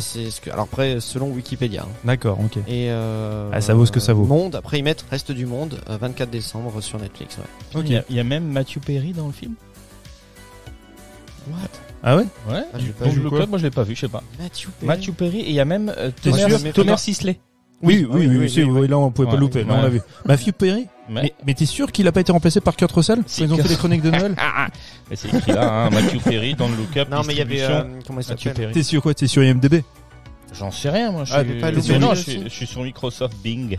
Bon, ok, peu importe. Vas-y, Mike. Alors, vas-y, parle-nous du film. Moi? Alors Ah oui, oui, toi. alors toi tu me l'avais, quand tu Pitch. nous as proposé de faire une actu sur ce film-là, je savais pas du tout ce que c'était. Je t'ai dit mais c'est quoi ça? Et il me dit c'est une comédie avec ce qui m'avait attiré d'ailleurs, Leonardo. une comédie avec Leonardo DiCaprio. C'est ce que j'ai retenu de ce que tu m'avais dit. Et T'as tout à fait raison, parce que les spectateurs, parce que si le film cartonne, c'est de part aussi, déjà, c'est le casting. Le casting Oui. appelle. Tu vois, enfin, t'as envie de voir le film à cause de ça de prime abord. Bon, après j'ai pas trouvé ça très drôle. Enfin, j'ai trouvé ça. Voilà, j'ai pas ri. Alors, ce qui m'a fait sourire, c'est parfois l'interprétation de Meryl Streep en présidente des États-Unis. Ça, je la trouvais très drôle et marrante. Il faut juste rappeler, effectivement, t'as raison, tu dis c'est pas très drôle. Il faut juste rappeler qui est. Donc c'est Adam McKay qui fait le film. Oui. C'est donc le gars qui a commencé avec des comédies américaines un peu potages, mais qui ont eu énormément de succès aux États-Unis. Chez nous en France, ça a très mal été distribué. Je crois que celui qui a été le mieux distribué, c'était comment ça s'appelle? Very Bad Cops, non? Bad Cops, c'était avec Mark Wahlberg et Will Ferrell. Very Bad Cop, c'est ça. Will Ferrell qui joue dans quasiment tous les films d'Adam McKay. McKay, pour nous en France, c'est comme s'il a eu deux périodes. Il a sa période potache, comédie américaine un peu lourdingue. Moi, j'aime bien. J'avoue que j'aime bien. Et il a, depuis quelques années, là, il est revenu, en fait, surtout en France, il a été, disons, réhabilité. En Europe, il a été réhabilité parce qu'il avait commencé à faire des films plus sérieux. Mais toujours avec un aspect comique. Il avait fait donc Vice récemment. Il avait fait The Big Short. Qui, là, pour le coup, que ce soit The Big Short ou Vice, c'est imprégné de réel. Enfin, Vice, c'est Dick Cheney. Enfin, c'est quasiment un biopic sur Dick Cheney. L'interprétation aussi était magnifique. Voilà, et Christian Bale. En toute façon, il a toujours des castings de fou. The Big Short, bon, t'avais Brad Pitt, t'avais aussi Christian Bale, t'avais Steve Carell qui était exceptionnel. Et donc c'est adapté aussi d'un bouquin et ça nous parlait donc de la crise des subprimes et ça nous expliquait de manière extrêmement didactique ce qu'est la crise des subprimes. Moi, je me souviens, j'avais lu le bouquin The Big Short quelques années avant, qui était sorti aux éditions Sonatine. Je n'avais rien bité. Parce qu'en fait, le mec qui nous explique ça, en fait, qui nous racontait donc son parcours en tant que trader, il utilisait effectivement un jargon de trader que je ne comprenais pas. Et donc, tu es obligé d'avoir Wikipédia à côté de toi, et même là, c'était un peu compliqué. Dans The Big Short, le tour de force, c'était d'être extrêmement didactique et pédagogique. Ouais, de réussir à vulgariser assez pour que ce soit complètement, en étant toujours drôle et fun. Et donc, là, quand il propose Don't Look Up, on est sur quelque chose, en fait, toujours dans la satire. Oh, c'est la caricature aussi, quand même. Voilà, clairement, oui, c'est clairement dans la caricature, avec un casting de nouveau 5 étoiles, et tu te dis, il marche nouveau sur ce terrain-là, tu vois, cette satire, ce côté un peu fun et rigolo. Et donc, du coup, toi, Mike, qu'est-ce que tu as pensé du film? J'ai été déjà perturbé, enfin, bon, je parle déjà d'un truc qui m'a gêné, alors je sais pas si c'est juste un défaut technique Netflix ou pas, ou si c'est voulu dans le film. À partir du deuxième tiers du film, il y a eu un écho. Vous l'avez pas eu? Alors ça Non. doit être chez toi alors. Non, parce que je l'ai vu sur les réseaux sociaux aussi. Ah ouais? Et Nico. j'ai regardé sur les réseaux sociaux ce qui se disait autour de ce film-là, et il disait que, en fait, il y avait un écho qui était horrible et qui gâchait la deuxième partie du film. Et à partir de la moitié du film, il y a eu un écho, c'est-à-dire qu'il y a eu au moins 30 secondes où Leonardo DiCaprio ou autre personnage parlait, et en écho, 30 secondes, t'avais la même phrase qui recommençait, comme ça. Ah ouais, Non, ça me dit rien du tout. Non, non plus. Bon, on va essayer, je vais essayer de vous le remettre, mais peut-être que c'est un défaut Netflix Bah, écoute, qui était là le premier jour ou le 2, parce que moi je l'ai vu le 24 décembre, donc peut-être le premier jour qui a été réglé. Ouais, moi je l'ai regardé quand peut-être le 25 ou 26 peut-être, je sais pas. Ouais, bon, bref. Ah d'accord, ok, oui, bah oui, Alors, moi je l'ai pas regardé tout de suite non plus, j'ai regardé le 28. Ouais, alors c'est peut-être un défaut de la D'accord. plateforme Netflix Wow. Ah, ok. pendant un certain temps sur ce film-là, et qui m'a gâché en fait le film. c'est Je l'ai regardé bien. en bout, jusqu'au bout, Ouais. mais ouais, c'était terrible. Après, moi, j'ai aimé voir Leonardo DiCaprio dans un rôle de personnage un peu fragile, un peu enfin, pas fragile, fragile, ouais. ouais, un peu, je sais Les comment- fragiles, il en a fait quand même. Hein, mais... Ah, là pour le coup, contrôler, enfin, DiCaprio, pour le coup, sa palette de jeu est tellement large que le mec il a à peu près joué tous les rôles possibles. ouais. Donc, en fait, ce qui est agaçant avec DiCaprio, c'est qu'il arrive plus tellement à nous impressionner. Je sais pas si vous êtes arrivé à ce point-là. Moi, j'adore DiCaprio, hein. C'est un de mes comédiens préférés. Mais à chaque fois, non, je peux dire une bêtise, j'allais dire, je suis déçu. Non, je peux pas être déçu. Je suis toujours très satisfait de voir Leonardo DiCaprio, parce que je le trouve toujours excellent. Mais, c'est jamais la révélation. Je me dis, putain, le mec était bon. Ah non, mais il est toujours bon.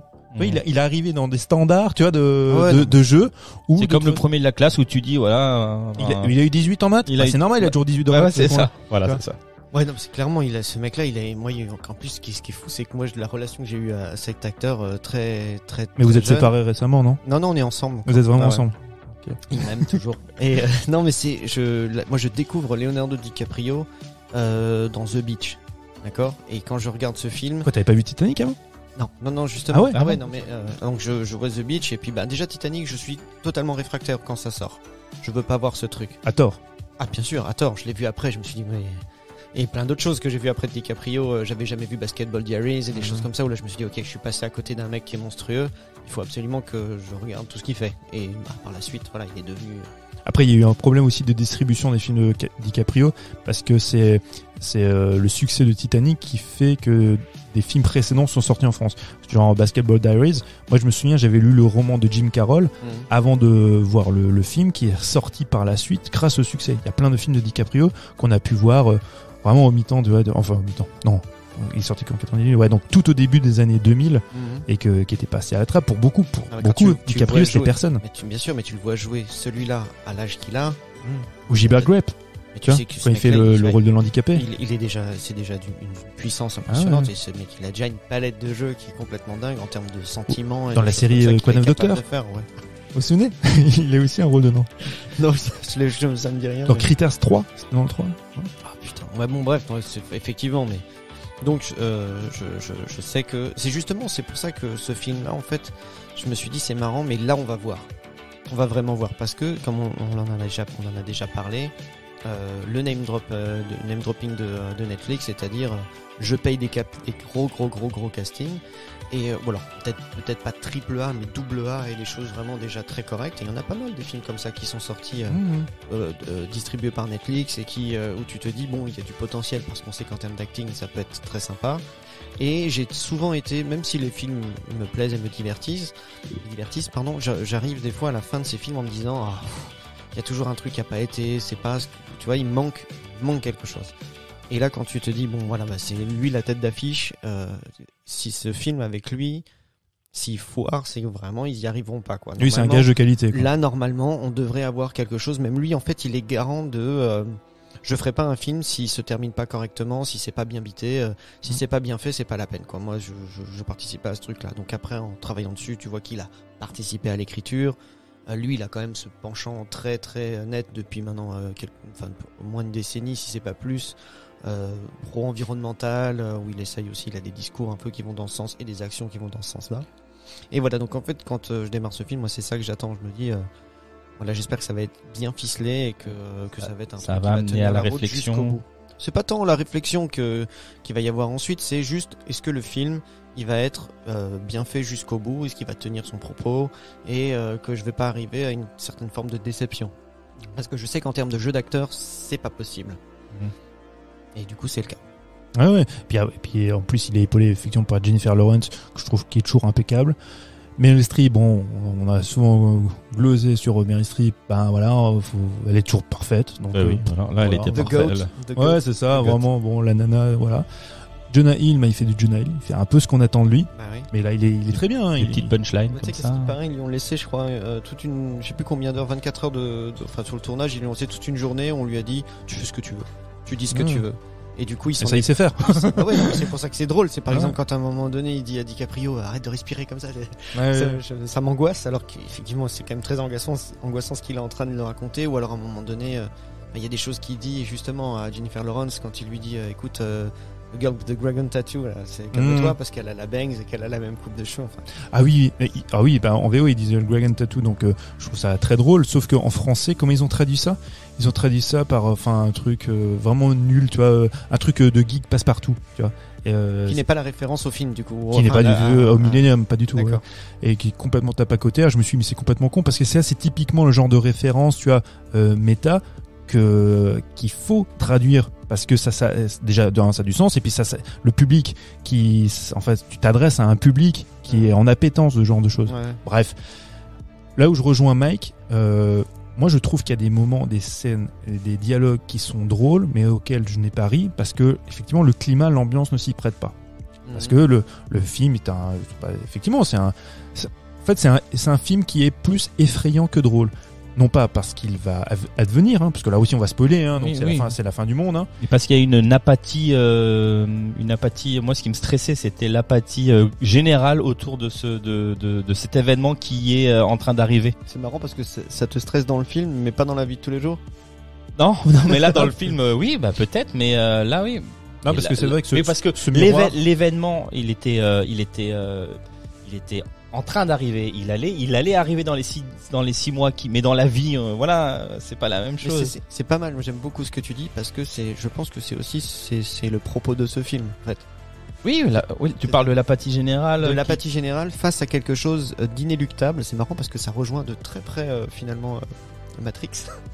Mais je veux dire, c'est Effectivement, lors d'une analyse de Matrix tout à l'heure, qui était un peu tôt dans l'émission, il y avait un pont qui était possible sur Don't Look Up. Mais voilà, je l'ai pas fait parce que je voulais que vous...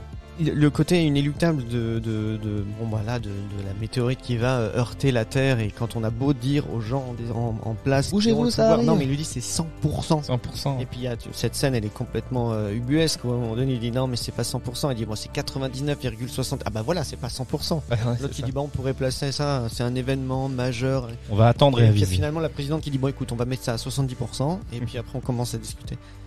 Et c'est exactement ce qui se passe en ce moment, parce qu'il y a plein de gens qui alertent parce que tous les signes sont là, et pourtant il y a une apathie générale par rapport à ce truc parce qu'on ne le voit pas encore, on ne le ressent pas. C'est-à-dire que en gros l'idée c'est tant que t'as à bouffer dans ton assiette, tu t'inquiètes pas de ce qui se passe autour de toi. C'est quand t'as plus rien à manger que tu vas dire bah, tiens il faut peut-être qu'on gueule maintenant. Ouais. Et là c'est l'idée, c'est-à-dire tant que tu as pas, les gens ne voient pas ce qui arrive. Mais c'est ce qui s'est passé. Ils l'ont vu. C'est quand ils l'ont vu dans le ciel arriver oui. qu'ils ont cru tout le monde, quoi. Bah nous c'est quand en plus c'est des choses qui sont en train d'arriver dont on avait déjà mis les gens en garde, c'est-à-dire bah, vous allez voir qu'à telle période il va y avoir des feux de forêt qui vont se déclarer partout tout le temps et ça va être catastrophique. Et on leur dit ouais ok ça marche, et c'est en train de se produire. Et même si c'est en train de se produire, tu le vois à la télé et tout, et ben pour autant on change. Enfin, nous, oui, mais on parce change que ça pas te concerne pas, c'est parce que t'as l'impression que c'est loin de toi. Oui, c'est parce que c'est pas ta forêt. Mais c'est parce que c'est pas ta forêt. Et que entre la forêt qui brûle et toi, il y a un océan. Oui, mais comme toi, t'as encore à manger dans ton assiette et que ta vie à toi est normale et tout se passe, tu fais tes courses, t'as ta tablette, on fait notre émission, ça nous dérange pas. Tu vois pas pourquoi toi tu commencerais à modifier ton comportement pour arriver à solutionner ça, parce que ça ne te touche pas encore. Et le message de ce film, je pense que c'est ça. Oui, non mais effectivement il y a un double sens. Il y a le côté métaphorique de ce qu'on vit actuellement avec le réchauffement climatique, où tu as plein de gens qui vont nous dire que de 1 ça n'existe pas les climato-sceptiques, et de 2 comme vous le disiez, nous, comme on a l'impression que c'est pas tangible, on part du principe qu'on a le temps. Surtout que même les spécialistes qui nous disent, bah, ça peut venir, voilà, entre aujourd'hui et dans 50 ans. Bon, voilà, on verra bien. Donc, il y a cet aspect métaphorique qui est plus qu'explicite et qui, je pense, est intéressant et toujours utile de rappeler. Et il y a aussi, donc, si tu prends le film tel qu'il est, se dire que si demain, une météorite devait détruire la Terre, qu'on nous disait, voilà, c'est sûr, ça va venir dans 6 mois, donc 6 mois. Détruit pas la Terre, ça détruit l'humanité. La Terre, elle continuera à exister. Oui, c'est ça. Ah, mais là, t'es pas en train de me paraphraser parce que j'avais déjà dit un truc comme ça. Si. C'est un petit peu ça. Mais c'est vrai. Mais c'est vrai. Vous, chers auditeurs, vous avez remarqué que Mike me cite. Non, il me cite pas. Il me paraphrase sans me citer. Donc, il nous fait du Gad Elmaleh. Non. Bref. T'as vu comme il réduit mes interventions? Bien sûr. On n'a pas le droit d'avoir le même avis que lui. Surtout On quand le tu l'as paraphrase exprimé en directement premier qu'on a le même avis que lui. Bon, j'arrête cette émission. Allez, l'ordinateur est fermé, c'est bon. Je quitte le plateau. Ok. Donc, du coup, je reprends. Ouais, rouvre l'ordinateur parce que je ne sais plus quoi dire. mais non, mais t'as sûrement des punchlines et des citations de ma part que t'as dû noter, non? Ah bah si, j'ai un document Word, Works, avec tout ce que t'as dit. Works, ouais. Ouais, je plaisante. Non, en fait, ce que je voulais dire, c'est au-delà de l'aspect métaphorique, si demain, effectivement, une météorite, comme disait Mike, devait détruire l'humanité, et que ça devait survenir dans 6 mois, l'aspect inquiétant, c'est que quand tu vois ce film, tu aurais tendance à croire qu'effectivement, ça se passerait comme ça. Qu'il y aurait, de 1, du scepticisme, de 2, une espèce de éluder la chose parce qu'elle nous convient pas, parce qu'on est en campagne présidentielle, parce qu'il y a plein de facteurs qui font que ce n'est pas le moment opportun, parce qu'il y a un moment opportun pour la fin de l'humanité. Ce n'est pas maintenant, parce qu'on a d'autres choses qui... D'autres chats à fouetter. Bah, exactement. Et le côté satirique et caricatural, moi, ce qui m'inquiétait dans le film, c'est que... Surtout quand tu vois, surtout nous, avec la vision qu'on a, par exemple, du système américain, de la politique américaine, parce qu'on on est très clairement dans plus que le clin d'œil au gouvernement Trump. Et tu te dis, l'idiocratie telle qu'elle a été imaginée, tu vois, aux États-Unis, est-ce que c'est une réalité? Est-ce que ça pourrait advenir de telle manière? Et surtout, ce qui est inquiétant, c'est que le film montre bien à quel point on est dépendant des Américains, parce que le reste du monde, au bout d'un moment, va prendre conscience de la chose, et donc ils vont essayer eux-mêmes, que ce soit les Chinois ou autres, les Russes et les Russes, enfin, il y a plusieurs coalitions, tu vois, internationales qui vont essayer de mettre quelque chose en place, et ça va être défaillant, ça ne va pas fonctionner. Et tu te rends compte que à quel point, quand doit survenir une catastrophe de cette ampleur-là mondiale, il faudrait qu'il y ait un élan mondial.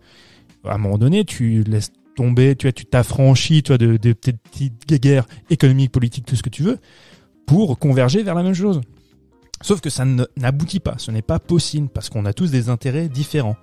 Et moi, je trouve que c'est d'autant plus inquiétant que c'est le cas, et que je pense que ça va le rester. Et que ça le restera. Et que si demain, et là aussi où c'est hyper inquiétant, c'est de se dire à quel point on est dépendant des grandes sociétés, des multinationales. Parce que qui va envoyer, tu vois, qui fait changer d'avis surtout, et qui influe sur le gouvernement, et qui a la source aussi bien technologique pour envoyer la procédure pour faire détruire le météorite, en espérant aussi récupérer un gain par la suite. C'est les GAFA, qui nous gèrent actuellement, qui gèrent le monde, et tu vois à quel point ils sont influents.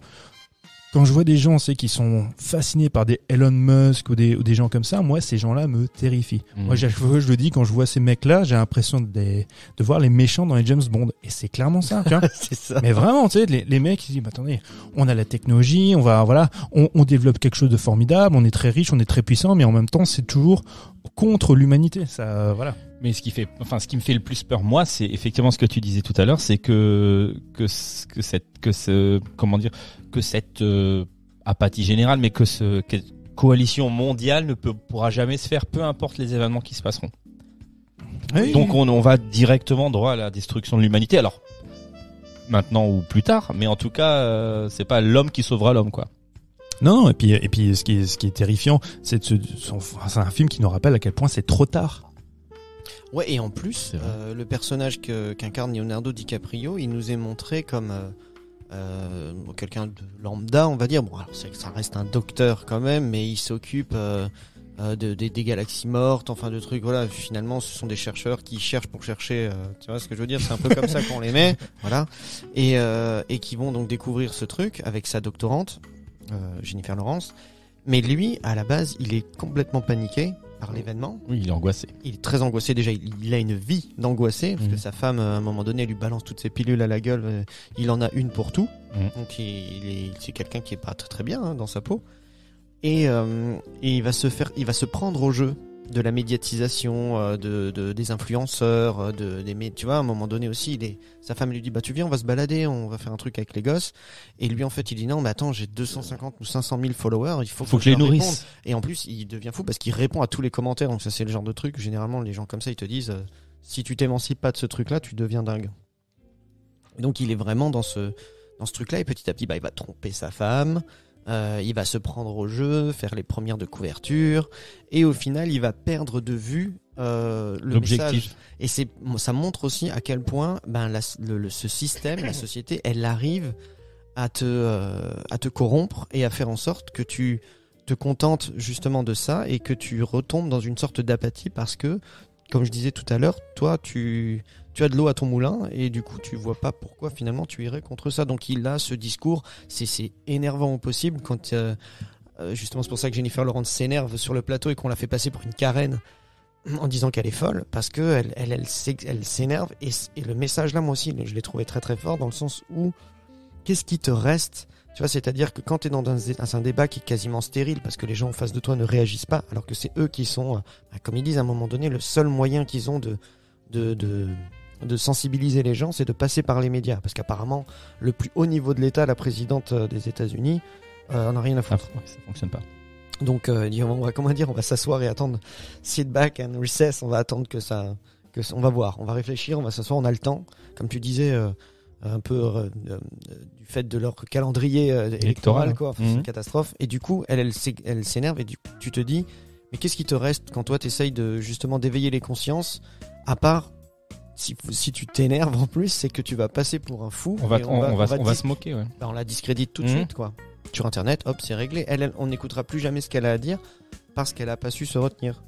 Et DiCaprio qui lui, se retient, fait son truc, mais finalement, il va jouer le jeu de ces gens-là jusqu'à ce qu'il lui-même ait de nouveau une révélation et se rende compte que, il joue leur jeu et il fait plus rien.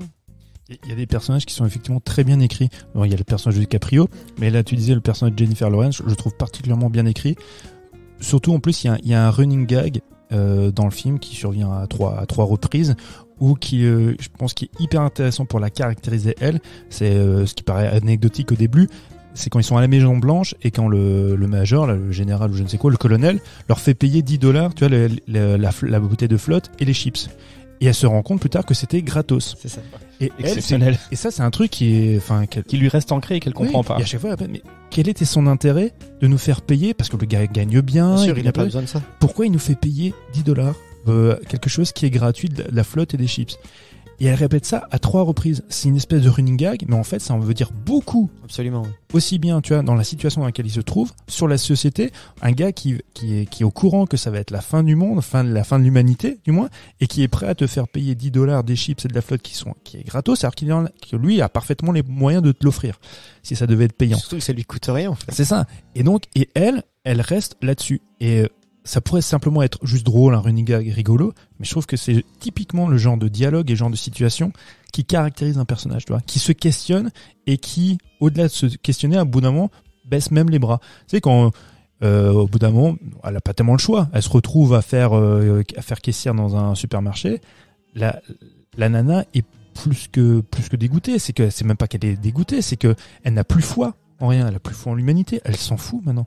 Et c'est là où elle va rencontrer donc le personnage de Yule. Voilà, Timothée Chalamet et sa bande de skateurs qui sont un peu anarchistes, quoi. Voilà, un peu anarchistes, un peu complotistes, un peu tout, ils trament un petit peu tout ça. Et c'est au contact de ces gens-là qu'elle va retrouver nouveau un semblant d'humanité. Tiens. Mais il va avoir aussi un truc, moi, qui m'a un peu étonné, c'est quand même avec la foi. Absolument. Ouais.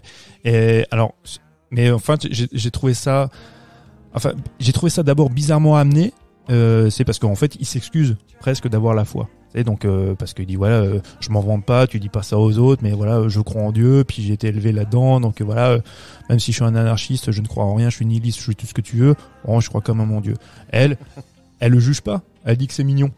Tu vois, il y a un côté un peu condescendant en disant ça, mais c'est même pas tant ça. Je pense vraiment que le personnage est sincère, parce qu'elle non plus complètement, enfin. De ce qu'elle montre, elle est complètement athée, tu vois, ça la touche pas, parce que c'est une scientifique, enfin, la question se pose pas pour elle, tu vois, donc, elle dit, hop, c'est mignon. Il y a un côté, tu vois, tu es plus humain que ce que tu nous voudrais laisser paraître. Et donc, du coup, ça transpire aussi chez elle, parce que du coup, elle va avoir foi aussi nouveau en l'humanité, non pas parce que il y a une espèce d'épiphanie, hein, on n'est pas du tout là-dedans. Et à la fin, quand ils sont en train de se tenir la main, et qu'il y a cette place au mysticisme, puis que lui, il fait sa prière, c'est marrant parce que je trouvais ça plutôt là pour le coup bien amené de se dire tu es scientifique, tu as voulu apporter les réponses, les gens en face de toi étaient sourds à ce que tu leur disais, aux informations que tu avais réussi à glaner, ils sont sourds à ça. Qu'est-ce qui te reste? Donc déjà le choix de faire un repas en famille, moi c'est effectivement ce que je ferais aussi. C'est ce qu'il y a de mieux à faire. C'est ce qu'il y a de mieux à faire. Et tu dis bon ben il me reste quoi? Il me reste la part fantastique, mystique, tu vois, de la croyance, parce que tu te dis bon ben quand il te reste plus rien, j'allais dire, mais s'il y a plus rien, je vais peut-être me rattacher à ça. Ça mange pas de pain. Tu sais, c'est le mec qui se dit bon c'est la fin, je vais crever, allez, je vais peut-être faire une prière. On sait jamais, j'ai jamais cru en Dieu, c'est pas ma came, mais ça mange pas de pain. En fait, là je dis ça pour rigoler, mais il y a le côté rassemble, c'est rassembleur, de se dire bon dans la dernière seconde. Au lieu de se raconter une blague ou péter sous la table, on va se tenir la main puis on va prier. On sait jamais, tu vois. Et je trouvais ça plutôt. Je peux comprendre qu'à la fin, c'est quand tu montes cette séquence, c'est comme si tu balayais tout ce qui a été dit précédemment, tu sais, le côté scientifique. Mais en même temps, je trouvais qu'il y avait quelque chose de chaleureux. Tu sais, en fait, la fin du tragique, c'est la mort du tragique, c'est de se retrouver et de se dire bon allez. On va converger vers quelque chose de un peu mystique. Ouais, bon, après c'est vrai que moi ça m'a un tout petit peu dérangé. J'ai pas aimé que ça finisse sur ça. J'aurais préféré qu'il ait un discours aimant vis-à-vis de sa famille. Tu vois, un truc comme ça, ça aurait été très bien aussi finalement. Au-delà d'avoir l'aspect religieux, juste l'aspect fondamental de ce qui est important finalement. Ouais, en fait, alors ce que tu dis en fait, parce que il se rapproche de sa famille, il a peut-être pas le discours aimant, il a plus le discours repentant. Oui, lui en même temps, il est plutôt là-dedans. Mais bon après, moi je trouvais ça quand même beau de se retrouver avec sa famille, ses amis. Et puis, la scène est quand même très forte. La scène est chouette parce que en plus cette scène-là, moi j'avais peur justement de la pirouette humoristique qui va subvenir après. Vous savez à la fin, oui. Ceux qui s'en sortent. C'était un peu particulier. Alors ça c'est deux scènes post-génériques, c'est ça? C'est des scènes post-génériques? La scène parce qu'apparemment il y a c'est avant et l'autre, celle dont on va parler là, c'est post-générique. Et j'ai pas regardé jusqu'à la fin, donc je l'ai pas vu moi cette scène post. Non. Celle avec Jonah Hill à la fin? Ouais, où il y a avec Jonah Hill et avec oui, tu as raison, il y a deux scènes. Il y a deux scènes post-génériques. Oui. La toute dernière c'est Jonah Hill qui en fait lui c'est le seul survivant. D'accord. Ce sera le seul qui va. Et qu'est-ce qu'il fait? En étant le dernier survivant, le dernier homme sur Terre, il se fait un petit je sais pas comment on appellerait ça maintenant, mais qui connaît ça, mais sur Instagram tu te fais une actu Instagram, non, un truc comme ça, comment on appelle ça? Moi je connais ça. Un direct, un reel, un snap, c'est pas un snap. Ouais, ou un snap, où il fait mais pourquoi vous me dites ça à moi? Parce que je fais pas de reel Instagram. Alors j'ai Instagram comme beaucoup de monde. Un reel. Ah bah voilà, c'est un direct Instagram quoi. Ah bah voilà, donc voilà, c'est ce qu'il faut. Un truc dans le genre. Alors du moins tu t'y connais mieux que nous. Donc effectivement c'est ce qui J'en ai jamais fait, je te le dis. Oui, mais c'est pas la question, mec. Ne le prends pas mal, ne te vexe pas. Un peu quand même. Non mais parce que j'ai l'impression d'être celui qui est apathique, qui est Instagram et qui reste derrière son écran alors que la fin du monde approche. C'est pas du tout. C'est comme ça qu'on me. Regarde, tu fais de la raquette, tu fais plein de trucs. T'es un mec qui va dehors et tout, on est pas en train de dire ça. Je vais dehors. T'es rassembleur, c'est toi qui. Non, mais c'est pas du tout ce qu'on est en train de dire. On est juste en train de dire que t'es plus au fait de ces choses-là. Ou d'accord. Bon, bref, en tout cas, tout ça, c'était pour dire que le film se termine sur ça et que c'est plutôt rigolo de te dire que voilà, c'est la fin du monde, il reste un seul survivant et le seul réflexe qu'il a, c'est non pas de chercher à manger ou chercher à boire ou de savoir comment il va vivre, mais d'envoyer quelque chose qui n'arrivera à personne. Mais c'est ça, c'est ouf, il y a plus de enfin, j'imagine que de toute façon il y a plus rien pour diffuser, donc effectivement. Mais il y a pas que il y en ça. a une où il y a 2000 personnes qui retrouvent 2000 Ça, personnes. oui, c'est la solution des riches. Voilà, Solution des riches, c'est la présidente à la fin, d'ailleurs qui le propose à Leonardo DiCaprio, qui lui dit écoute, voilà, nous on a une navette spéciale qui a été fabriquée, c'est une navette qui va partir dans l'espace, on va être cryogénisé. Et puis on va essayer, elle est programmée pour retrouver une planète qui ressemblerait à la nôtre. Lui refuse. Oui, il dit non, mais moi je suis en famille, c'est là que je dois être, pas dans votre truc. Et justement la finalité c'est ça, c'est de te montrer que... C'est comme quand... C'est comme quand je propose une sortie en raquette à Mathieu. Et lui peut rester chez lui, tu vois. Et parce que je vais essayer d'apprendre à manipuler Instagram. Ah, c'est pour je ça. pense qu'il y a des choses prioritaires. Autant pour moi. Ouais, de peur d'être mangé par un loup. Non, mais ce qui est hyper intéressant, c'est que donc c'est le fameux plan B. Mais c'est justement pour montrer que leur plan B n'a pas de sens parce que ils arrivent cul nu en plus. Mais oui. Donc c'est bien pour montrer. Et métaphoriquement, c'est aussi hyper intéressant parce qu'on n'arrête pas de nous vendre ça. Un fameux plan B. Bah justement, donc, tu parlais d'Elon Musk.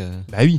Voilà. Exactement. Donc au lieu de se dire voilà, il y a une planète, il faut la sauver, il faut sauver l'humanité qui vit sur cette planète. Très long en plan A, B, C, D. Les mecs en fait cherchent une alternative.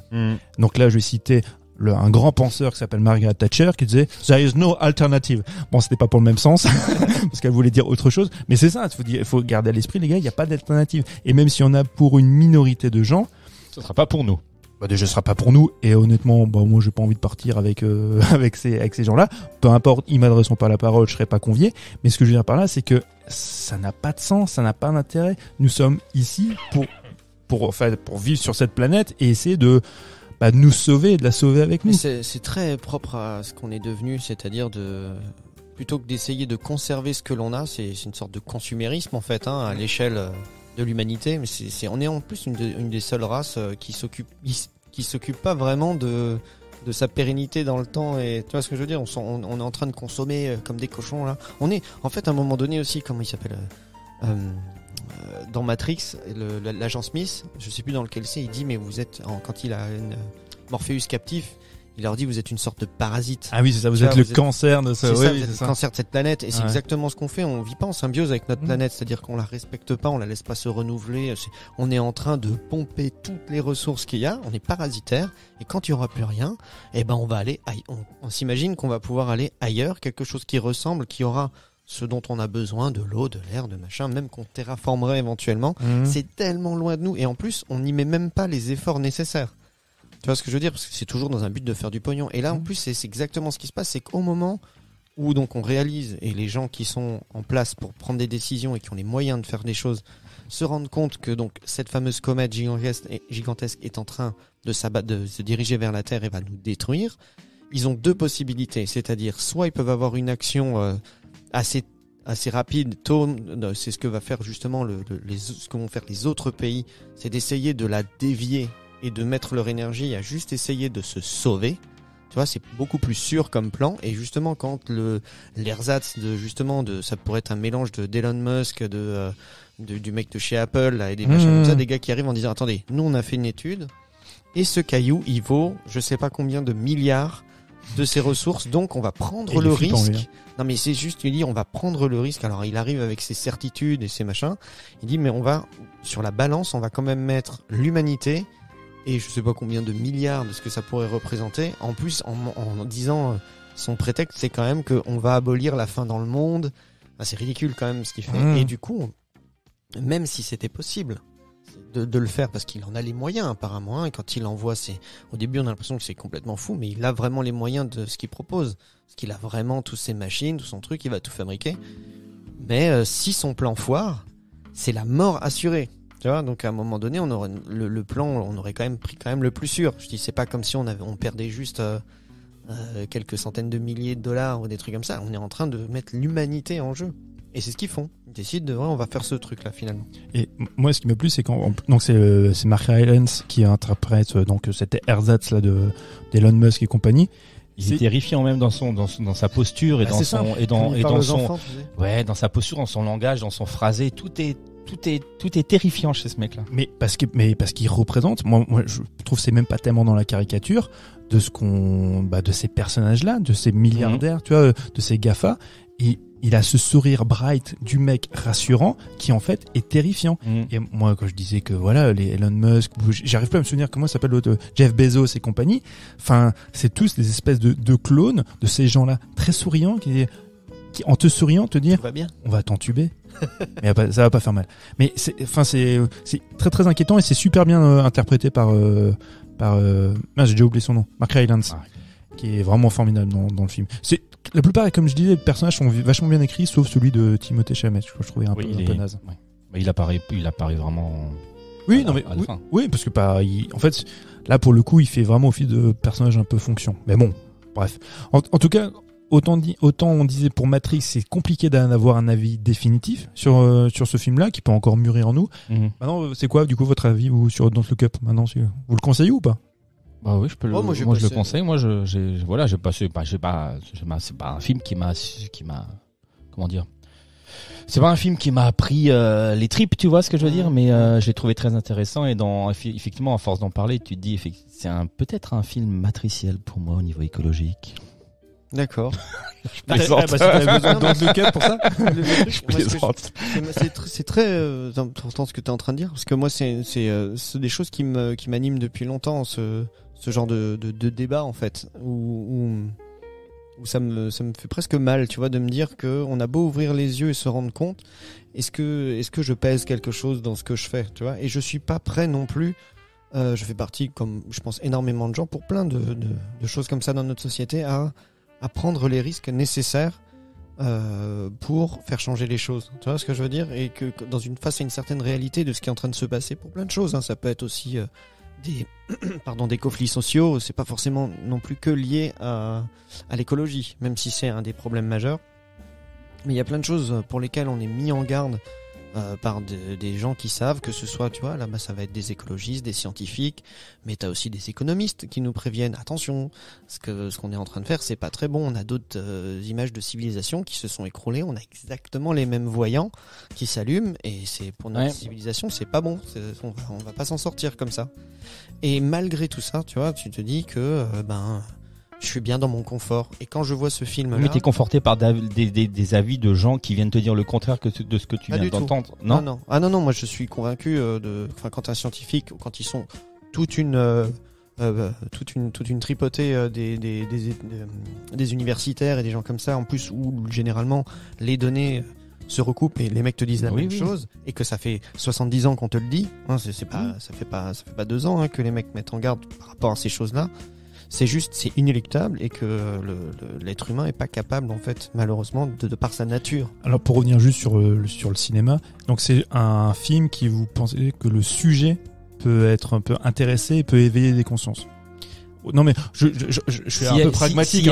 S'il y a une analyse qui est faite après coup. Je finis juste mon propos, justement, et à la fin de ce film, je me suis dit, je suis tout à fait d'accord. D'un côté, j'ai bien aimé les petits moments de rire, parce que les acteurs sont bons, parce que c'est bien écrit, parce que c'est drôle. Ça m'a aussi pas ouvert les yeux, parce qu'ils sont déjà ouverts, mais ça a remis une couche, si tu veux, sur tout ce que je pense de tout ça. Mais, mis à part les petits efforts que je fais chez moi, ça va pas me faire complètement changer d'avis. Est-ce que c'est vraiment un film qui est susceptible, comme tu dis, d'éveiller des consciences et de changer, peut-être? Est-ce que c'était déjà la volonté du film?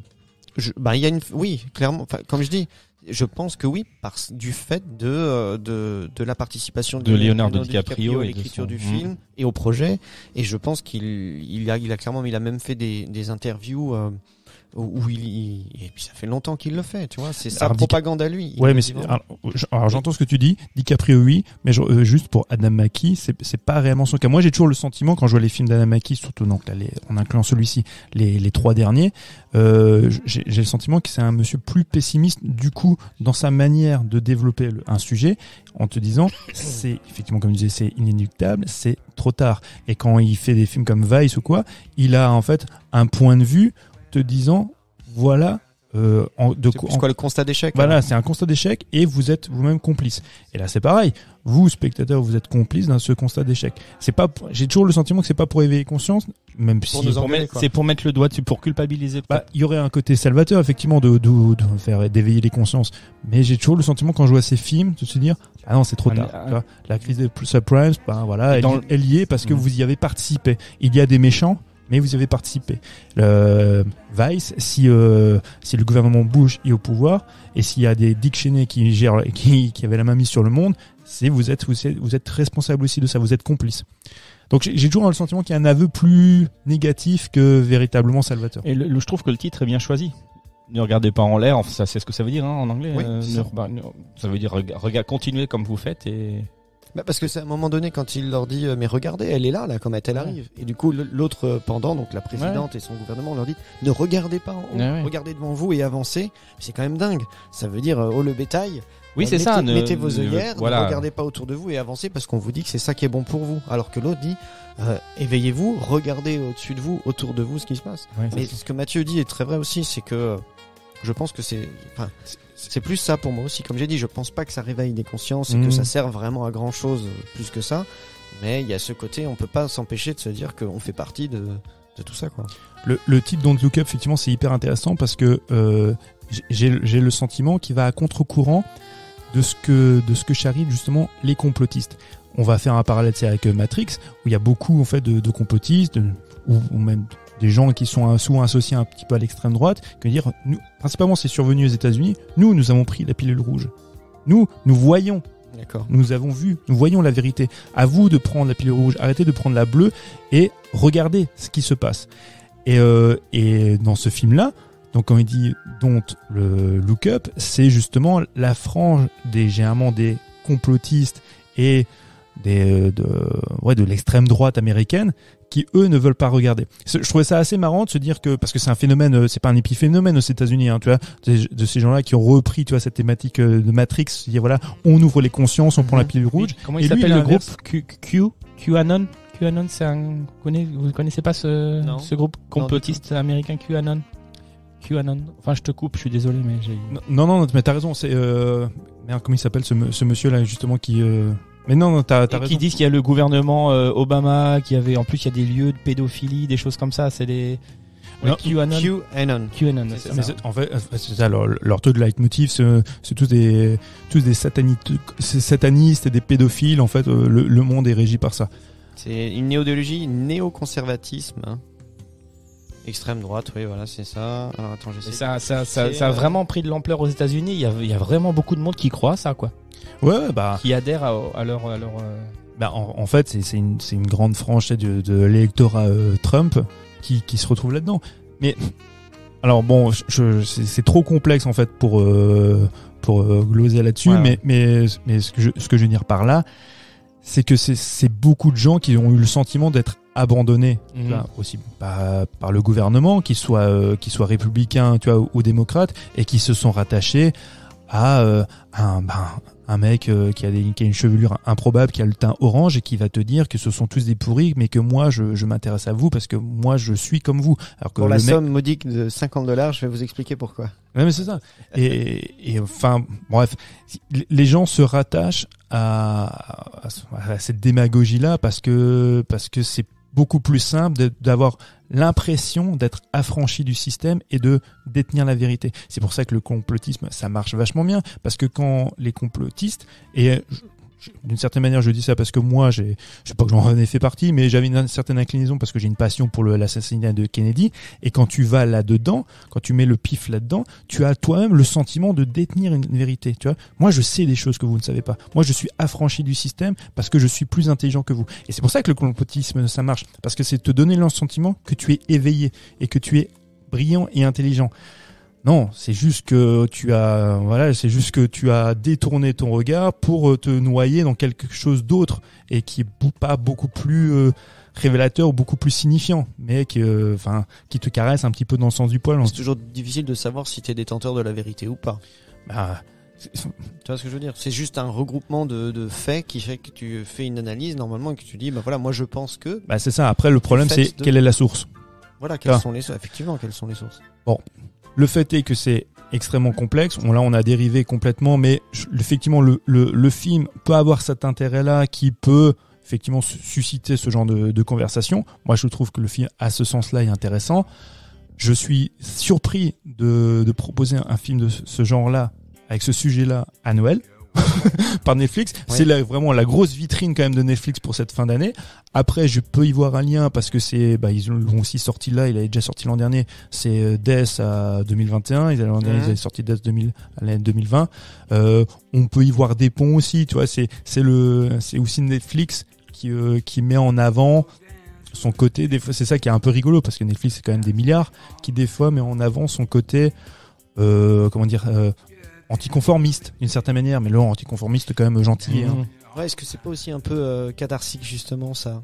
Tu vois, c'est-à-dire tu regardes un film comme ça, t'es là, ah ouais, à la fin du film, ouais c'est clair, c'est vrai. Hein.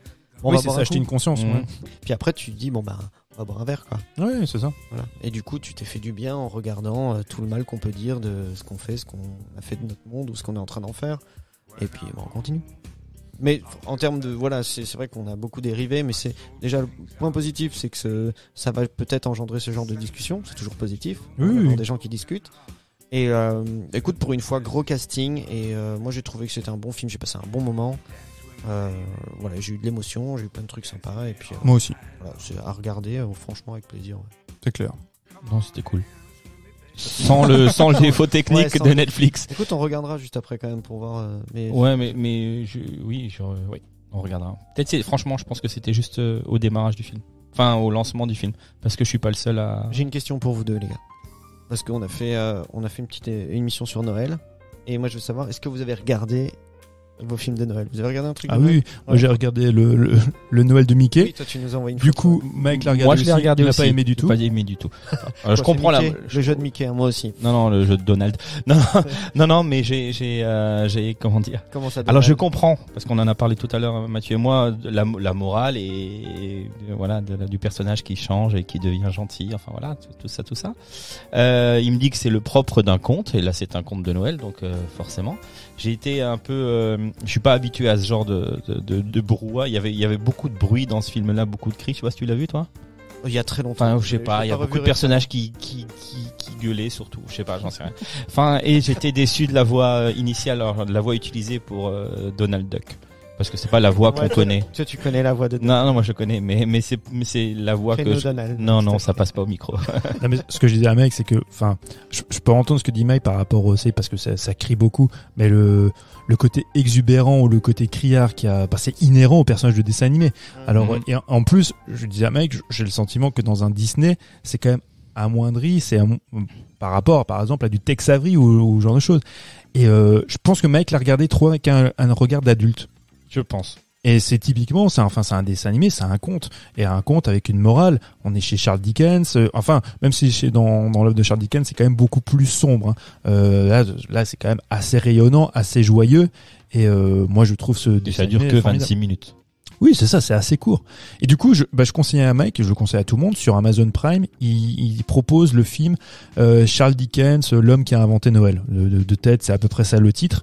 Où en fait ça reprend, donc c'est un film de fiction où il reprend en fait la genèse, comment Charles Dickens a écrit ce conte-là, A Christmas Carol, et comment et par quoi il a été influencé. Et franchement, ce film-là, c'est un petit bijou. J'avais vraiment peur quand je commençais à le mettre, à me dire voilà, on rentre dans un certain académisme, tu vois, alors que non, c'est plutôt, il y a un classicisme qui à mon sens est bienvenu dans ce film et il est vraiment bien réalisé. Ah, il date de 2017 seulement. Oui, il est récent. Ouais, il est assez récent. C'est vraiment un chouette film. Ça dure 1h40, un truc dans le genre.